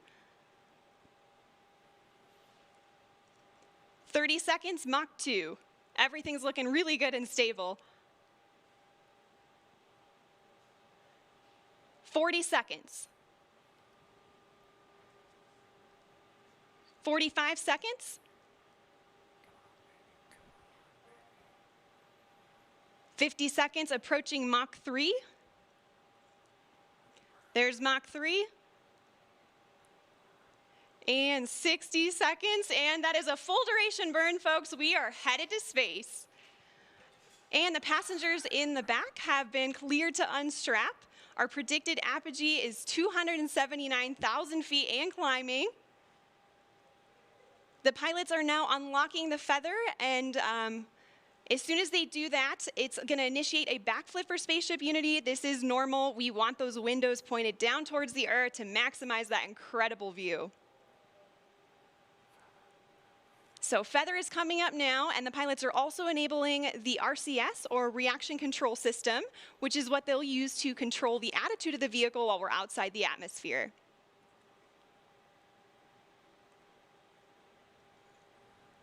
All right, feather is all the way up. We are at about 250,000 feet now and climbing. As soon as we cross the boundary to space, we'll hear a word from our founder, Sir Richard Branson.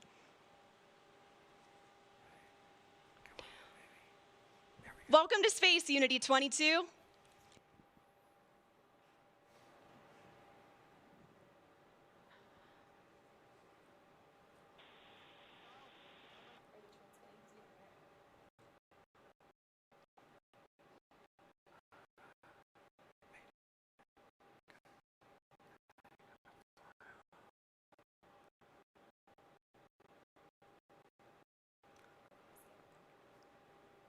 So it doesn't sound like we're cameras recording things on board today, and we'll be sure to capture his magical words and share them with the world when they're available. We reached apogee 282,000 feet. Remember the day, remember where you are, and remember who you shared this with, and remember the name Virgin Galactic, because today, space is virgin territory. The culmination of a life's work, more than a half a century since the world rejoiced in and was transformed by humans leaving planet Earth, Sir Richard Branson fulfills his long-held dream of experiencing space with his crew. Congratulations again, Richard, and congratulations also to Sarisha and Colin on becoming astronauts today. And welcome back to space to Dave, Mike, and Beth. Oh, you can see them now?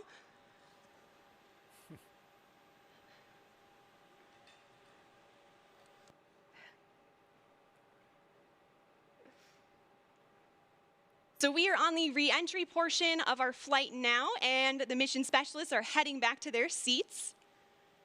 Our training team has worked really hard on this portion of the flight to make it very natural and intuitive for passengers. Now, when we talk about space travel, a lot of people know and expect the boost portion of the flight to be loud and thrilling, but what's interesting is re-entry is also very similar, as supersonic air is flowing over the vehicle in the feathered configuration. Shock waves form on top of the cabin, which are audible to those inside. And for those of you on site watching on the ground, you should be able to hear a double sonic boom as Spaceship Unity once again breaks the sound barrier.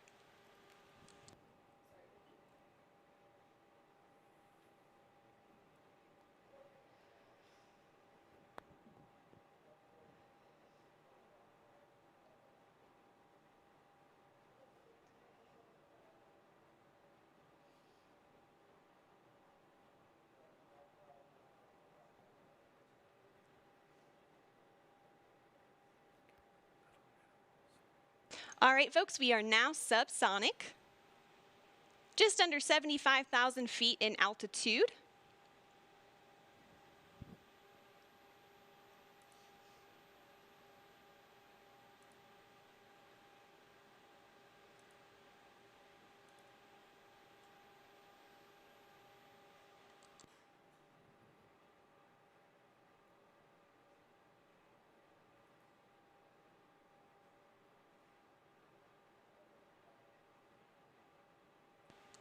Now, also note too, this is our first time transmitting HD camera data down to the ground and then out to a global live stream. So please do see some drops in the feed, but we still have some really great ground footage coming in here. Oh, there we go. Now we can see that is the tail cone of Unity. And the pilots are lowering the feather now. Now, as the feather comes down, the nose of Spaceship is going to drop. This is normal and expected. Once that feather's down and locked, the pilots will begin a gentle pull up to a level attitude. And I'm hearing the feather is down and locked now. So at this point, Spaceship Unity is a glider, so it's all about balancing her potential and kinetic energy. So if the pilots want to go faster, they point the nose down, and if they want to go slower, they bring the nose up.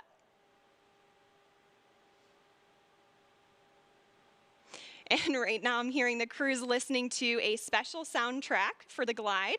It's the latest release from Khalid, a track called New Normal. And all of us will get to hear that on Earth during our celebration, so stick around for that.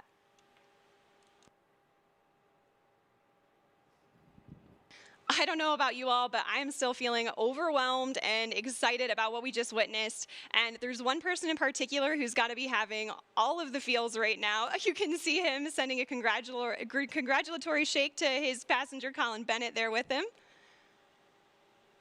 Let's see if we can connect with the crew again here. Is manual dump to 200.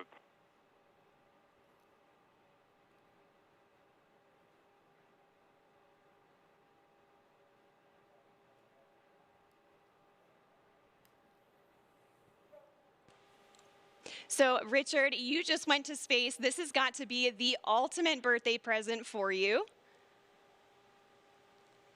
What was it like?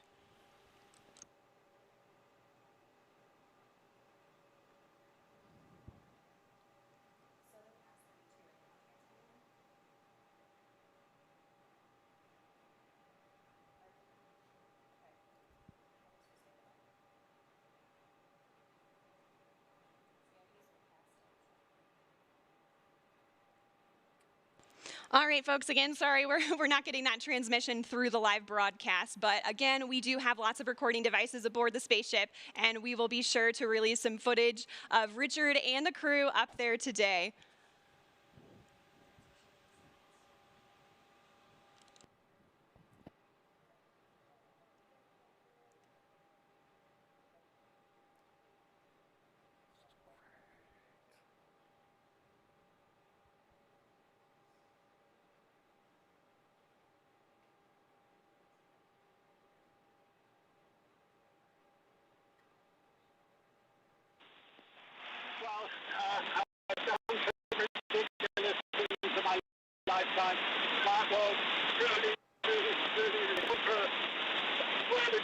one day be able to experience it.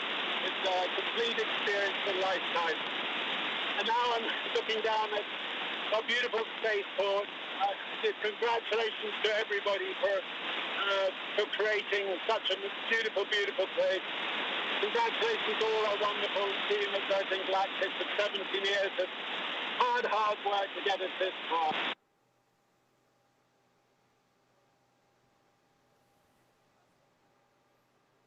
All right, so I'm so happy we could catch a little part of that. It seems like there's a little bit of a delay in the transmission there. It does have a long way to travel. But you could tell by the smiles on their faces, they just had the ride of their lives. We are so excited for them to land and party the rest of the day with like astronauts in the typical Virgin fashion.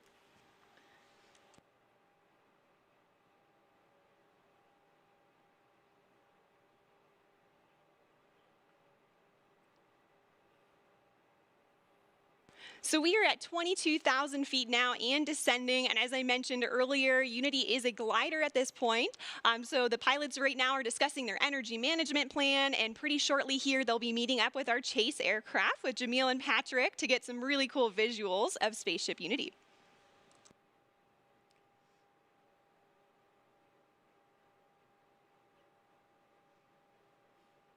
Now, as the crew and spaceship make their way across the desert, they are gliding over one of the most remarkable landscapes in the United States and the largest desert in North America, the Chihuahuan Desert.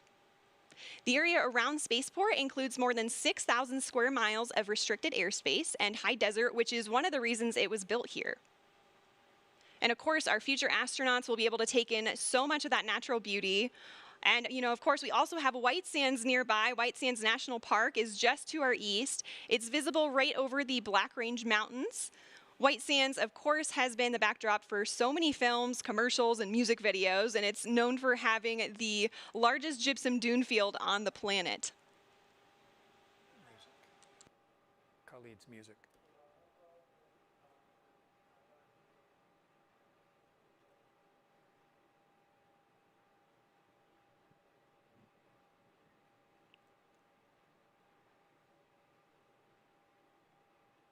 So also nearby is the Oregon Mountain Desert Peaks National Monument, and that's nearly 500,000 acres of protected land that our guest families will be able to experience. And even though temperatures can hit the triple digits in the summer here, we also have cool desert days. And fortunately, our pilots and crew can stay comfortable thanks to their spacesuits. They were designed with our technical spaceware partner, Under Armour, and they're absolutely beautiful, as you can see on the crew there. They're lightweight and made of flight grid knitted fabrics, which forms the spacesuit and also helps regulate their body temperature.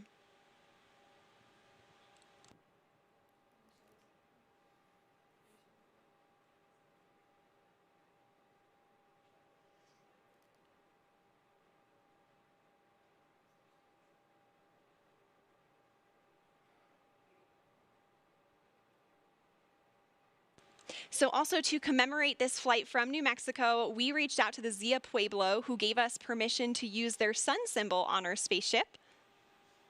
This symbol is also a part of the New Mexico state flag, and it's embedded with symbolic meaning.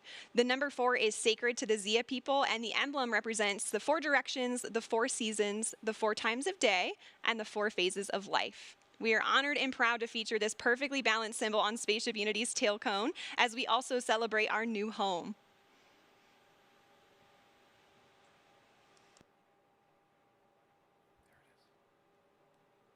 Oh, you can see the chase in the background there outside of Richard's window.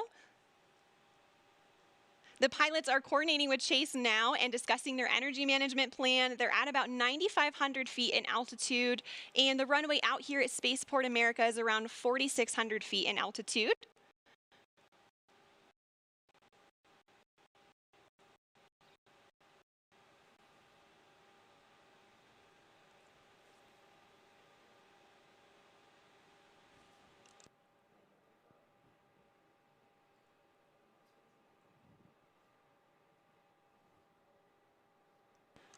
All right, we have 3 landing gear down and locked. Now the pilots are going to be landing on runway 34 today, so that's coming from the south and towards the north for those of you on site watching. And for the non-pilots tuning in, those numbers represent the first two numbers of the magnetic heading of the runway. So for example, 34 is 340 degrees on your compass. We are just about 1,000 feet above the field now and on final. 500 feet above the runway. 300 feet. Over the threshold.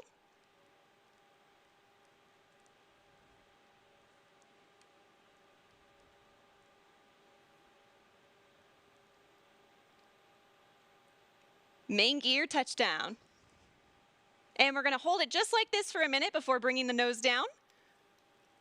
Can see they're already celebrating inside there. And the nose is coming down now. Nose gear touchdown. And braking.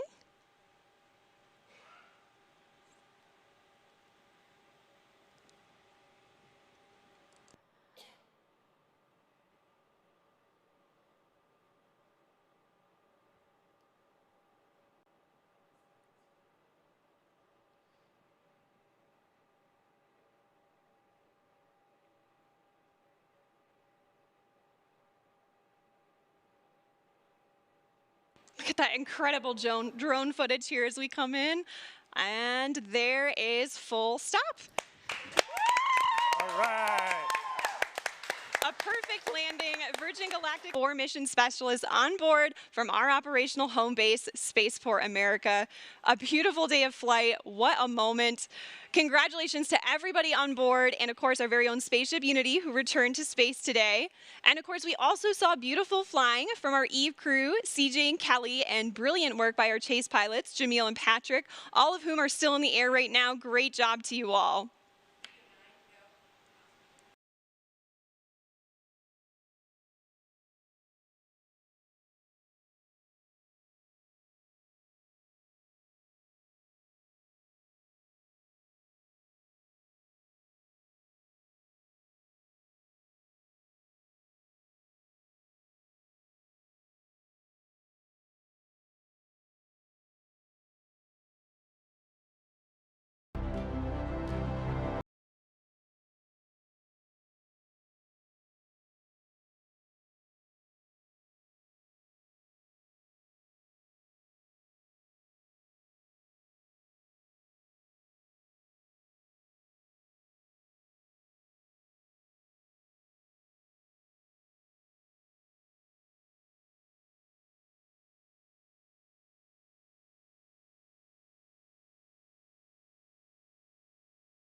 Oh, yeah, okay, you guys stand.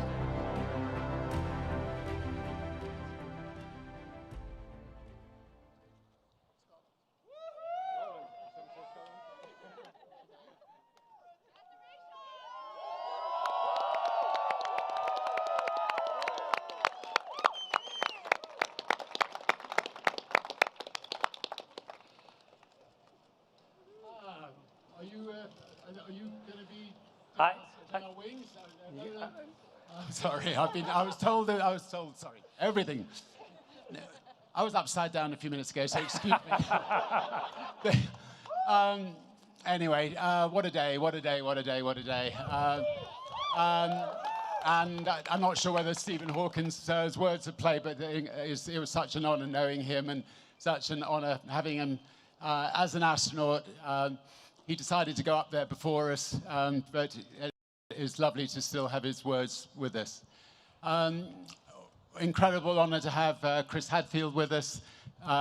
You will all remember his beautiful playing of a guitar from space. Give him a round of applause. Thank you. Congratulations. I think, like most kids, I have dreamt of this moment since I was a kid, but honestly, nothing could prepare you for the view of Earth from space. I mean, the whole thing was just magical, and suddenly you're looking down and you're seeing 3 people looking up at you. And hang on a minute, what are you doing down there?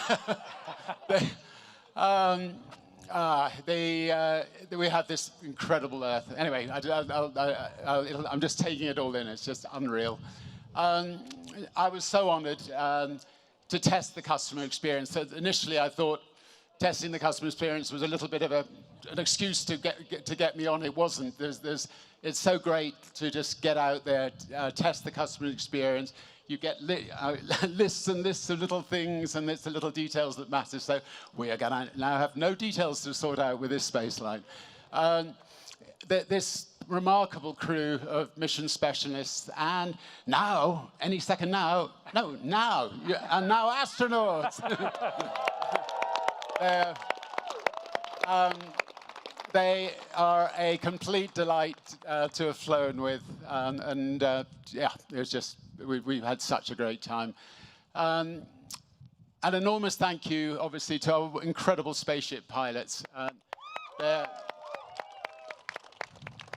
And to our mothership pilots. I think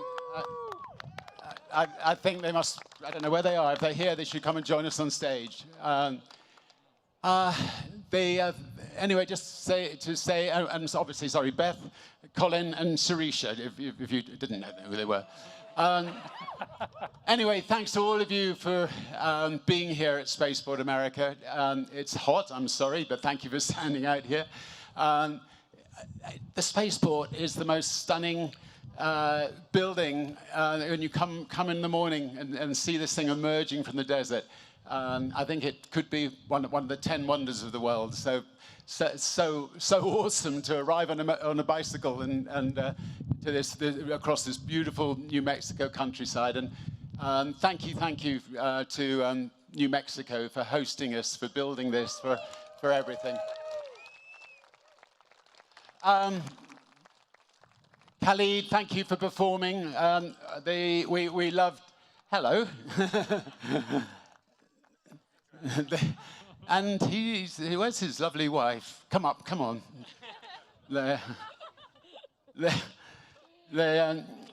Right. He's had quite a month. Stand by him. Yeah, this beautiful new baby will be born this month, and this beautiful baby was born a couple of years ago. And thank you for letting him come with us. I just would also like to thank my wonderful, beautiful wife, Joan, who's hopefully here somewhere. Yeah, we've been lucky enough to have been together for, where is she? There, for 45 wonderful, wonderful years, and we've been very, very blessed. And we've got Holly and Sam here, our grandchildren, and pretty well everything. Lots of friends. Sadly, none from England. So to you, we'll get you out here one day. But love you lots, all of you. And just finally, I know I said it from the spaceship, but I just want to say thank you to every single person who has believed in Virgin Galactic, the team who have worked so hard to make this dream come true. Love you all. It's 17 years of painstaking work, and the occasional horrible down, but by and large, ups with it. And today was definitely the biggest up. So thank you, all of you. Love you all.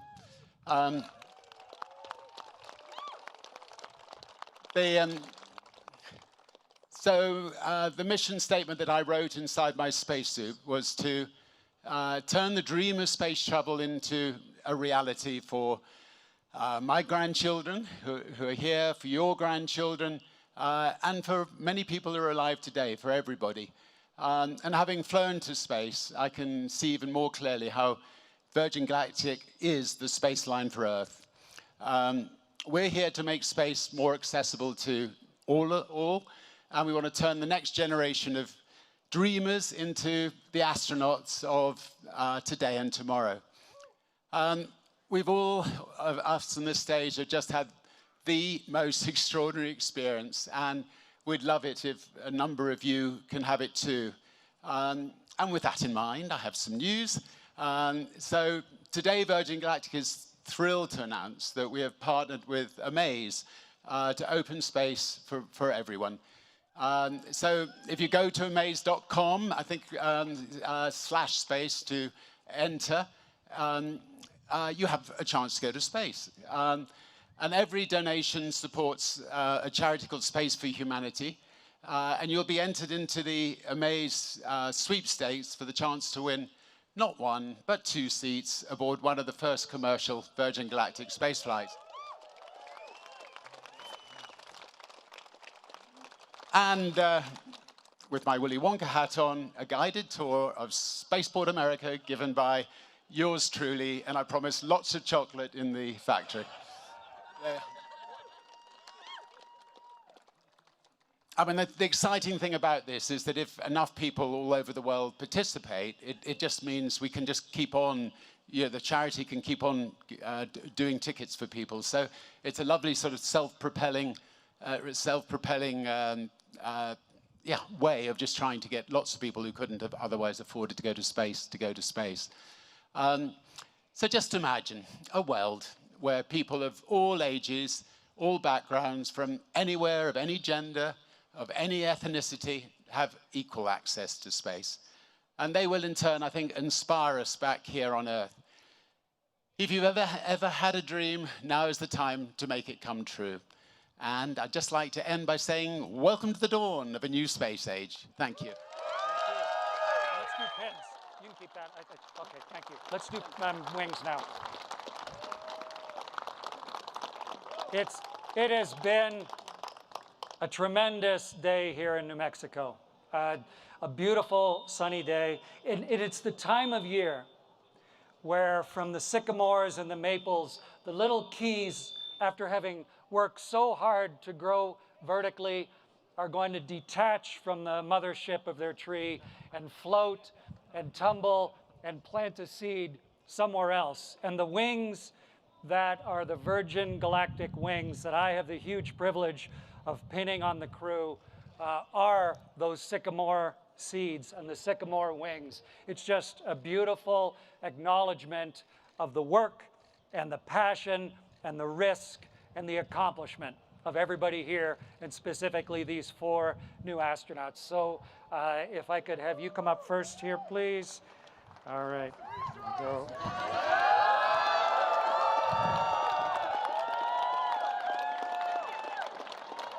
Everybody, Sharisa Bandla, astronaut!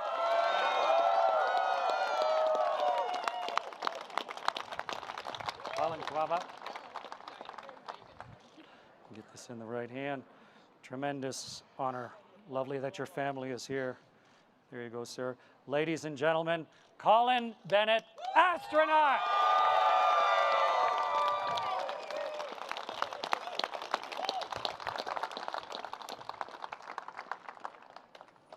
Ready? Yeah. Stretch across. There we go. Get the magnet secure. All right. And as part of the historic Unity 22 flight, ladies and gentlemen, it is Beth Moses, astronaut.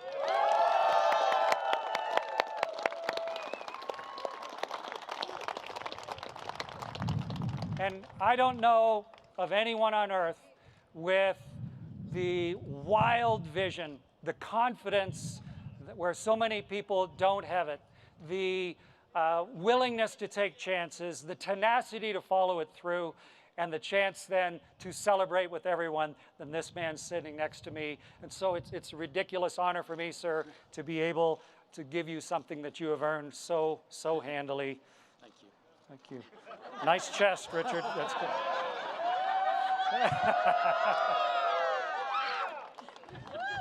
Ladies and gentlemen, this here is Sir Richard Branson, astronaut.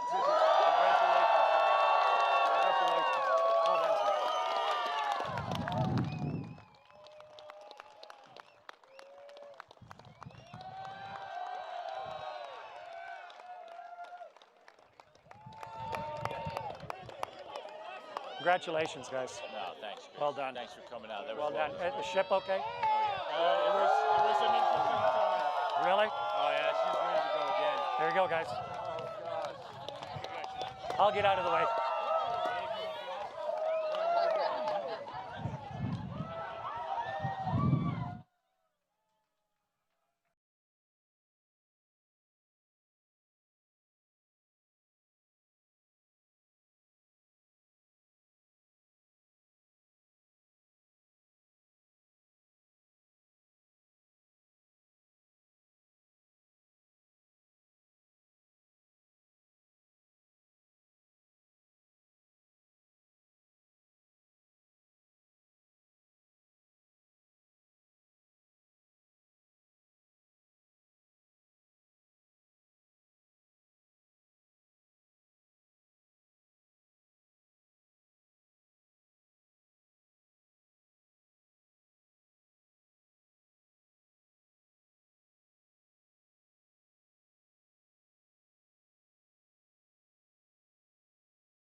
I want to start by looking over here and thanking our crew and our pilots.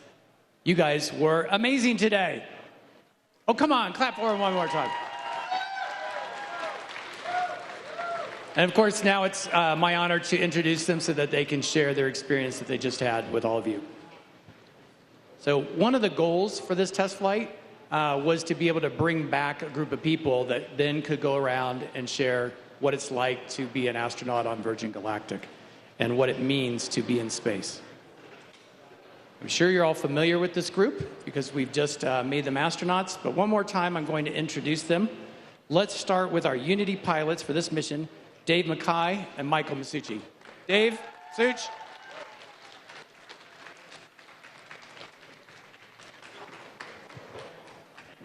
Thanks, Michael. Thanks, Michael. Next, I'd like to bring up Beth Moses, our chief astronaut instructor at Virgin Galactic and the cabin lead and test director for this flight. Beth, you did it, oversaw the whole thing. Great job, Beth. Colin Bennett, our lead flight operations engineer. Colin was evaluating all the equipment, procedures, and experience, and I think doing some tumbles. Colin? And Sarisha Bandla, our VP of Government Affairs and Research Operations. Sarisha evaluated the researcher experience. Biggest smile in space. Amazing. And of course, Virgin Galactic's founder, Sir Richard Branson, the master of customer experience, who tested the private astronaut journey and whose observations and feedback will be used to enhance what we do for all future astronauts going forward. Richard, congratulations. And with that, I think, Richard, we'll let you guys take it. Thank you. Thanks, Michael. Thanks, everybody. Once again, thank you, the whole team. I don't know what's going to come out of my mouth because I feel I'm still in space. So, and some of you will say I'm normally in space. So, I'll do my best. First of all, it's absolutely fantastic to see all you kids here. I wish we could have had thousands of kids here.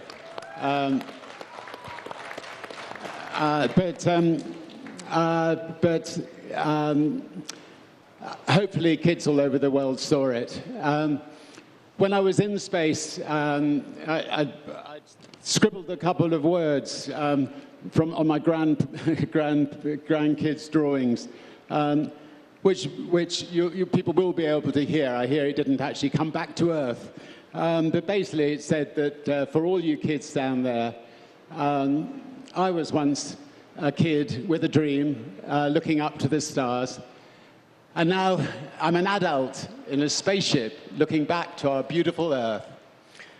To the next generation of dreamers, if we can do this, just imagine what you can do.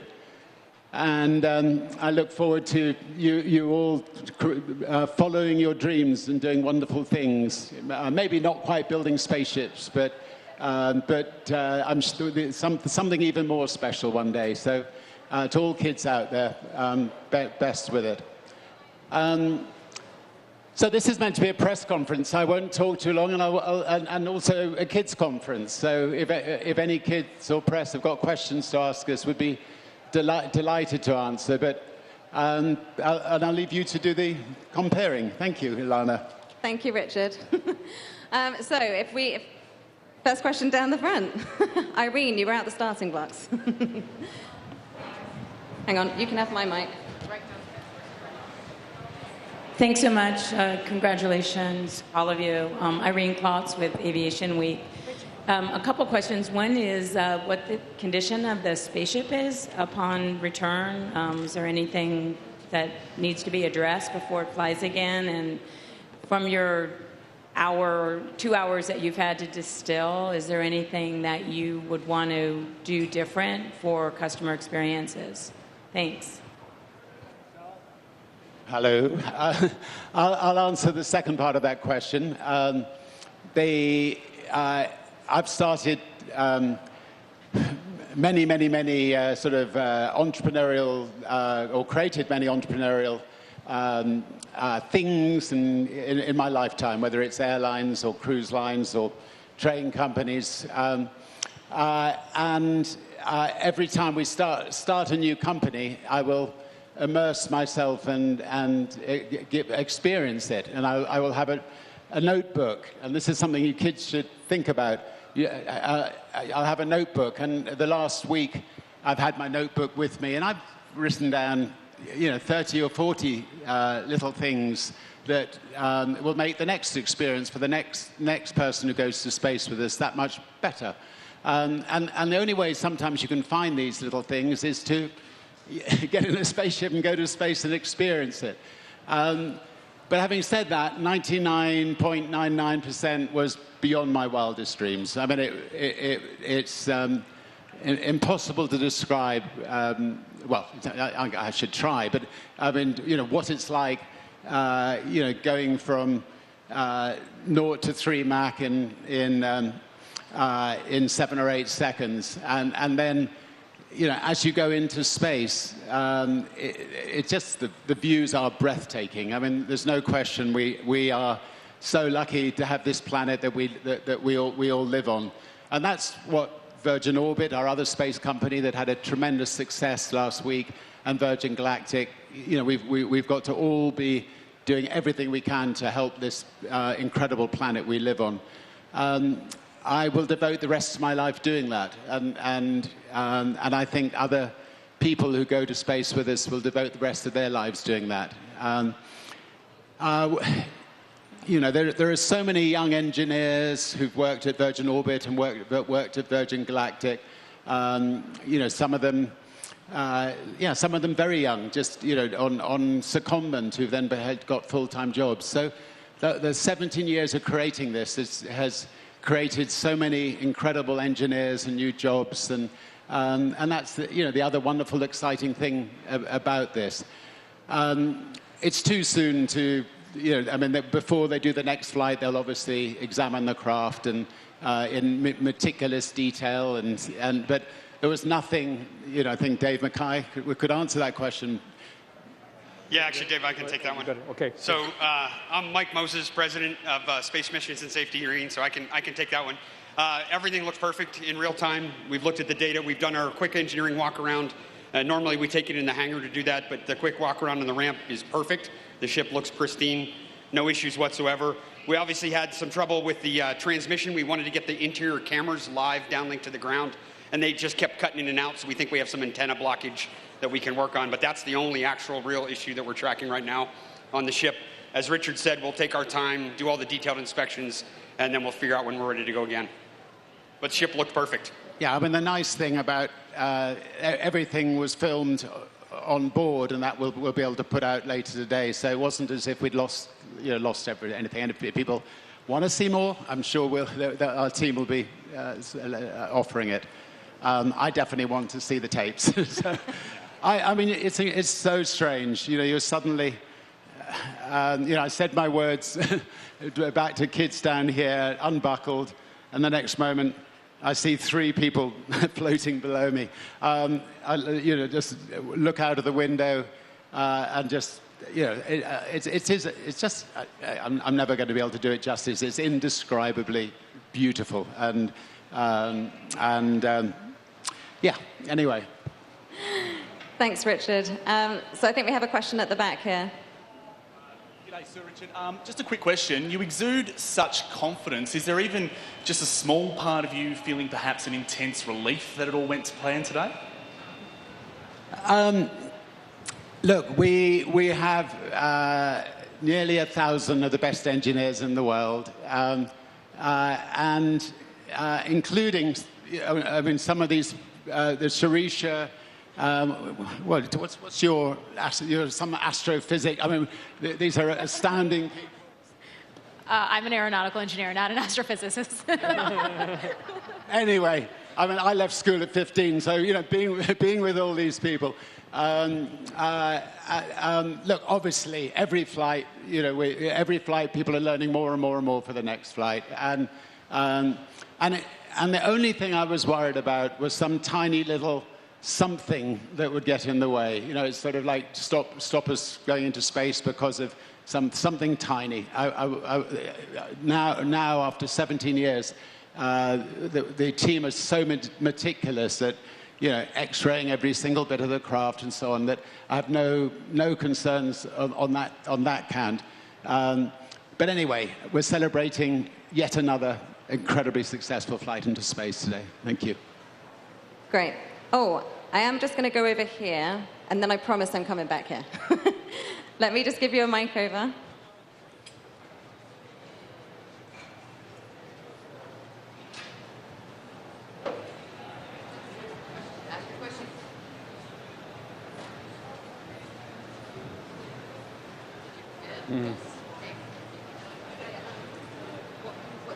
That's what I would have done. Definitely would have. What did you see from space? What you see from space is this wonderful dark sky, and then this incredible blue. We've got these incredible windows, and Dave and Such, they turn the spaceship upside down. So when you are floating, you're looking out of these giant windows back at this beautiful, beautiful sky, beautiful Earth back down here, and it is. I mean, it is indescribable. It's up to us to make space available, so many of you, when you grow up, are able to go there. We launched a raffle today to enable people to go into space, and you might think, as kids, why should I join in a raffle? Well, if you can persuade your parents or your grandparents to give you a raffle ticket, when you're 18, if you win, then you and a friend will be able to go to space. So. It's an exciting, I think, opportunity for people around the world, which has never existed before. And I think I was going to say, I know, Colin, you wanted to share what you saw. I think I saw you floating at one point in the camera. Yes, I was very busy for the first part of the flight in space. I had some checks to get done, and so I was kind of in my zone doing that. And then I remember hearing Beth shouting, "Don't forget to look out the window, don't forget to look out the window." So very, yeah, so I looked out the window, and it was just, the view was just stunning. And just, it's very zen. It's very kind of peaceful up there as well. What jumped out at me were the colors and just how far away it looked as well. It felt like we were just so far up there. And I was just mesmerized for a good 30, 40 seconds. So it was amazing. And Beth, I can't help but ask this, just because this is your second time in the cabin. How was it the second time? Truly phenomenal. It was truly phenomenal the second time. And I would say it was more majestic, more beautiful, and of course, shared with more souls, all of you. So I couldn't be more pleased or proud of everything. Amazing. So I'll give a question down here. Thank you. Chris Buxton from the Daily Mirror newspaper. I've got two questions, Sir Richard. First off, you've conquered land, you've conquered sea, you've conquered air, now you've conquered space. What next? And I couldn't help notice that you've landed before the big game back in the UK, England in the final. Will you be watching the game, and how will you relax now? Is that for Richard? Well, you should show your arm. I have a feeling that... sorry, what was your first... What next? What next? Okay, sorry. Well, I'll do the second one first. So I think everybody who's Italian or from the UK will be watching. You're very welcome if you're not Italian or UK to watch it. We've got, big screens up everywhere. And the what next? As I said earlier, I think I'm an optimist. The next 30 years of my life will be devoted to doing, to an extent, what I've been doing the last 20 years, and that is we have a foundation that does great things for oceans and rainforests and the climate change. Anyway, a whole variety of things, and that's what I'll mainly be devoting my time to. Whether I will do another adventure, I'm not sure it'll be fair to put my family through another one. Whether it's, I think I've got the record for being pulled out of the sea 5 times by helicopters. So I think maybe I'll definitely give it a rest for the time being. Second one was about the game. Great, and I'm just going to go to the lady in the back. So Ella, it's just there's 2 people in the back. We'll do both questions. Gotcha. Hey, Jackie Waddle, CNN. So Richard, you've talked a lot about the overview effect and wanting to spread that. Would you say that you experienced that today? And then I was curious if we could also go down the line from all the passengers today, and if you brought any mementos with you or a way that you plan to commemorate today, I'd love to hear about it. Yeah, so where are we? I brought some mementos. I think you should always bring mementos. I brought pictures of my kids when they were a little bit littler in front of a giant UFO, which actually you kids are like this. On April Fool's Day, we flew this UFO over London and caused absolute panic in Britain. They had the police, the army, everybody out and surrounded the UFO when it landed. And then we had a little ET figure that walked out of the UFO when an English bobby came up with a truncheon, and this English bobby ran for his life. That's a great pictures of my mum and dad, who my mum is the spaceship. Sorry, the mothership is called Eve, so and that's in her memory, and I know she'd be proud. Picture of the whole family. You asked the question. There was a lovely lady who I wanted to go to space, and sadly is no more. And her family asked if I would bring up this picture, which I was delighted to do. I tell you what.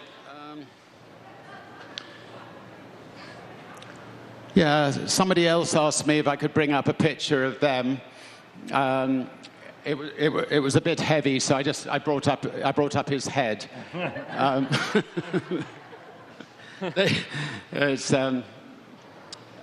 Anybody recognize that head? Stephen Colbert. Yeah. Anyway. Yes, I think we've all brought up mementos. Did you bring up anything? So I brought up my husband's wedding band. Our wedding didn't really go as planned due to COVID, but he's still here, so I brought a piece of him up with me. And a flag from Purdue, boiler up. Oh, boilers! And I brought a pin that was designed and made by Matthew A. Sokowitz. He worked at the Commercial Spaceflight Federation and was really an advocate for commercial spaceflight industry getting off the ground. He unfortunately passed away a few years ago, and we started a fellowship in his honor for students to get into the commercial space industry and just get excited and contribute. So I brought a pin up, which I will gift to his family. Oh, and pictures of my family. Sorry, Mom. I did bring up my mother and father. Yeah, so much like what Richard said, for me this was all about trying to inspire the next generation and school kids and to try and follow their dreams and achieve amazing things in the future. So I got in touch with my high school, and the headmaster was kind enough to send a flag from the high school, and then one from University of Illinois, where I went, so Big Ten. So yeah, just wanted to take those up, and then I'll send those back, and I think they'll find a nice, good place to put the picture and then the memento as well. So, yeah. Well, inside our suits, we have inner pockets, and I tucked as many flowers in my inner pocket as I could for my loved ones and to represent life. So I flew flowers. That was all. I'd like to address the first part of your question. You asked what was the view like. So this was my second time in space, like Dave and Beth. Actually, Dave's third time, right? So, yeah, beat us all one more. But it was very spectacular the first time we went up in February of 2019. This time, I did spend a little bit more time at Apogee trying to take in that view, because the first time you do something, you might not get it all right. So I did take a little bit of time at Apogee, and the amazing thing about Unity is you get the sense of coming to a stop, stillness, quiet, there's no systems noises, there's no sense of movement, and that overview effect is definitely there to answer your question, and that was even more amazing this time. So that was my takeaway to your question. Thanks. Yeah, I'd echo that. The view is absolutely extraordinary. The dense, matte blackness of space in contrast to the incredible brightness of the surface of the Earth, separated by this beautiful blue atmosphere, which is very complex and very thin. And it's an incredible thing to see with your own eyes. Pictures, no offense to any photographers out there, cameras don't do it justice. You got to see it with your own eyes. I carried a couple of very small items, some jewelry items for some friends. I carried a little bit of gold that my father panned out of a burn in the north of Scotland many years ago as part of his hobby. But I also carried my Virgin Atlantic wings. I've been in the Virgin Group now for over 25 years, about half that time in the Virgin Atlantic as an airline pilot flying 747s and A340s. When I joined Virgin Atlantic, I had a suspicion, it was led by this extraordinary person, and maybe something exciting would happen there. I never thought anything like this would happen. I never thought we'd be flying spaceships like this on a regular basis. So thank you, Richard. Great. I think we have a question here at the back, Hayley. So Richard, Amelia from Channel 9 Australia. Just in terms of making history today and beating out your rival, I know you've been very clear that this was not a race, but you have won. How does that feel now to have come first, and what words do you have for your competitors and friends in the space tourism industry? I don't know how, I've said this so many times, it really wasn't a race, but we're just delighted that everything went so fantastically well. We wish Jeff the absolute best, and the people are going up with him during his flight. It was great this morning to find Elon in my kitchen at 3 o'clock and to come to wish us the best. I'd already been to bed, and he still hadn't gone to bed. He's an all-nighter, and I'm up to our time clocks are completely different. But so nice of him to come all this way to wish us well. And had a lovely goodwill message from Jeff as well. And I mean, so many incredible people around the world, and so grateful. And woo! We've been to space, everybody.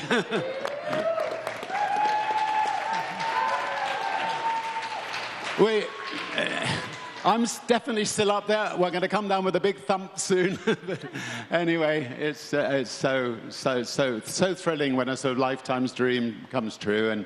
And yeah, thank you. I mean, going up with Dave and Such, they're just such wonderful people, such wonderful pilots. I mean, Dave's taken me up, in all sorts of planes to, get the body ready for it, and so grateful for his patience. And anyway, thanks, David. It's been great, and so glad all those people who work for Virgin Atlantic. So incredible to be able to bring them over to another company on it. So it's great. Sorry, we've only got time for one last question. So I'm going to come over. There was a gentleman here that we said we were coming to. Great. And then I know we have a question as well from the school, so we will come back to you as well.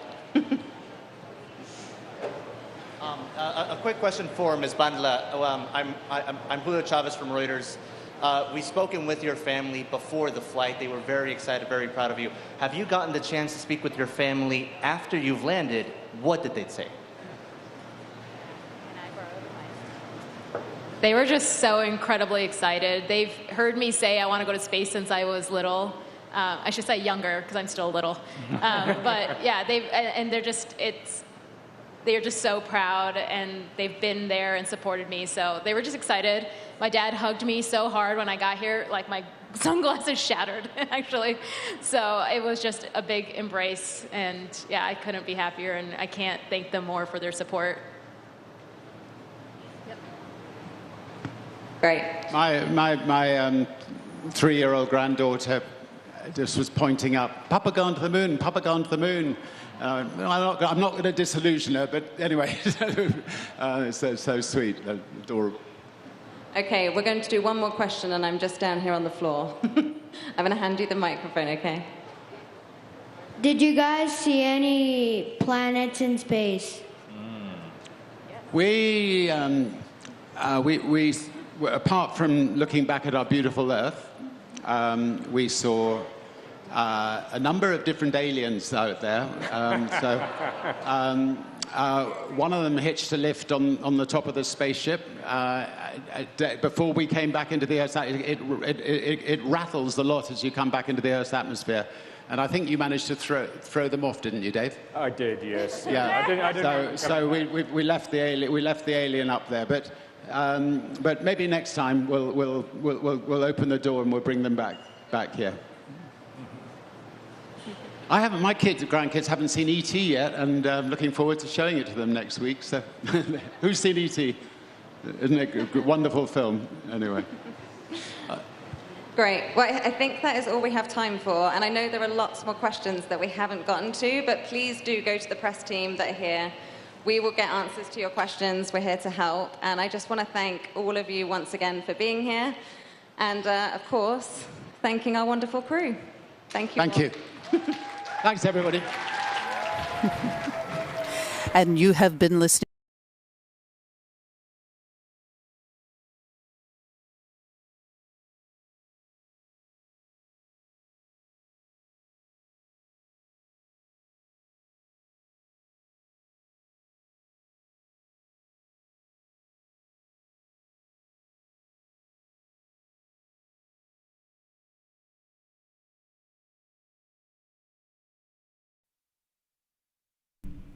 Well, thank you all for being here. That's going to do it for us here today on the launch pad. Here at the pad, we cover everything space, space flight, space engineering, and the future of space. And this was our live launch coverage of Virgin Galactic's Unit 22, their historical flight opening and ushering in a new era of human space flight for all. A very exciting day, emotional for many, as this door and era is now burst open, and more everyday people are going to be able to experience space, even if it's just for a couple of minutes. We will be having a Starlink launch coming up soon on July 20th. We have the launch of New Shepard with its first test crew up into space, and we will of course be live for all of that, and we'll have space news updates as amazing space things continue to happen as we enter this new era of space flight for all of us. So that's going to do it for us here. Thanks for being here. Thank you to those who have donated and supported and become members as well. If you would like to support what I do here at the pad, you can join us on Patreon or join us on YouTube as a YouTube membership as well. Make sure you join our Discord. It's free to join, and you can be part of that awesome community. People around the world always talking on there, so feel free to join that. And as always, don't forget to engage that subscribe button. But that's going to do it for us now. This is Zach with the Launchpad signing off. We will see you next time.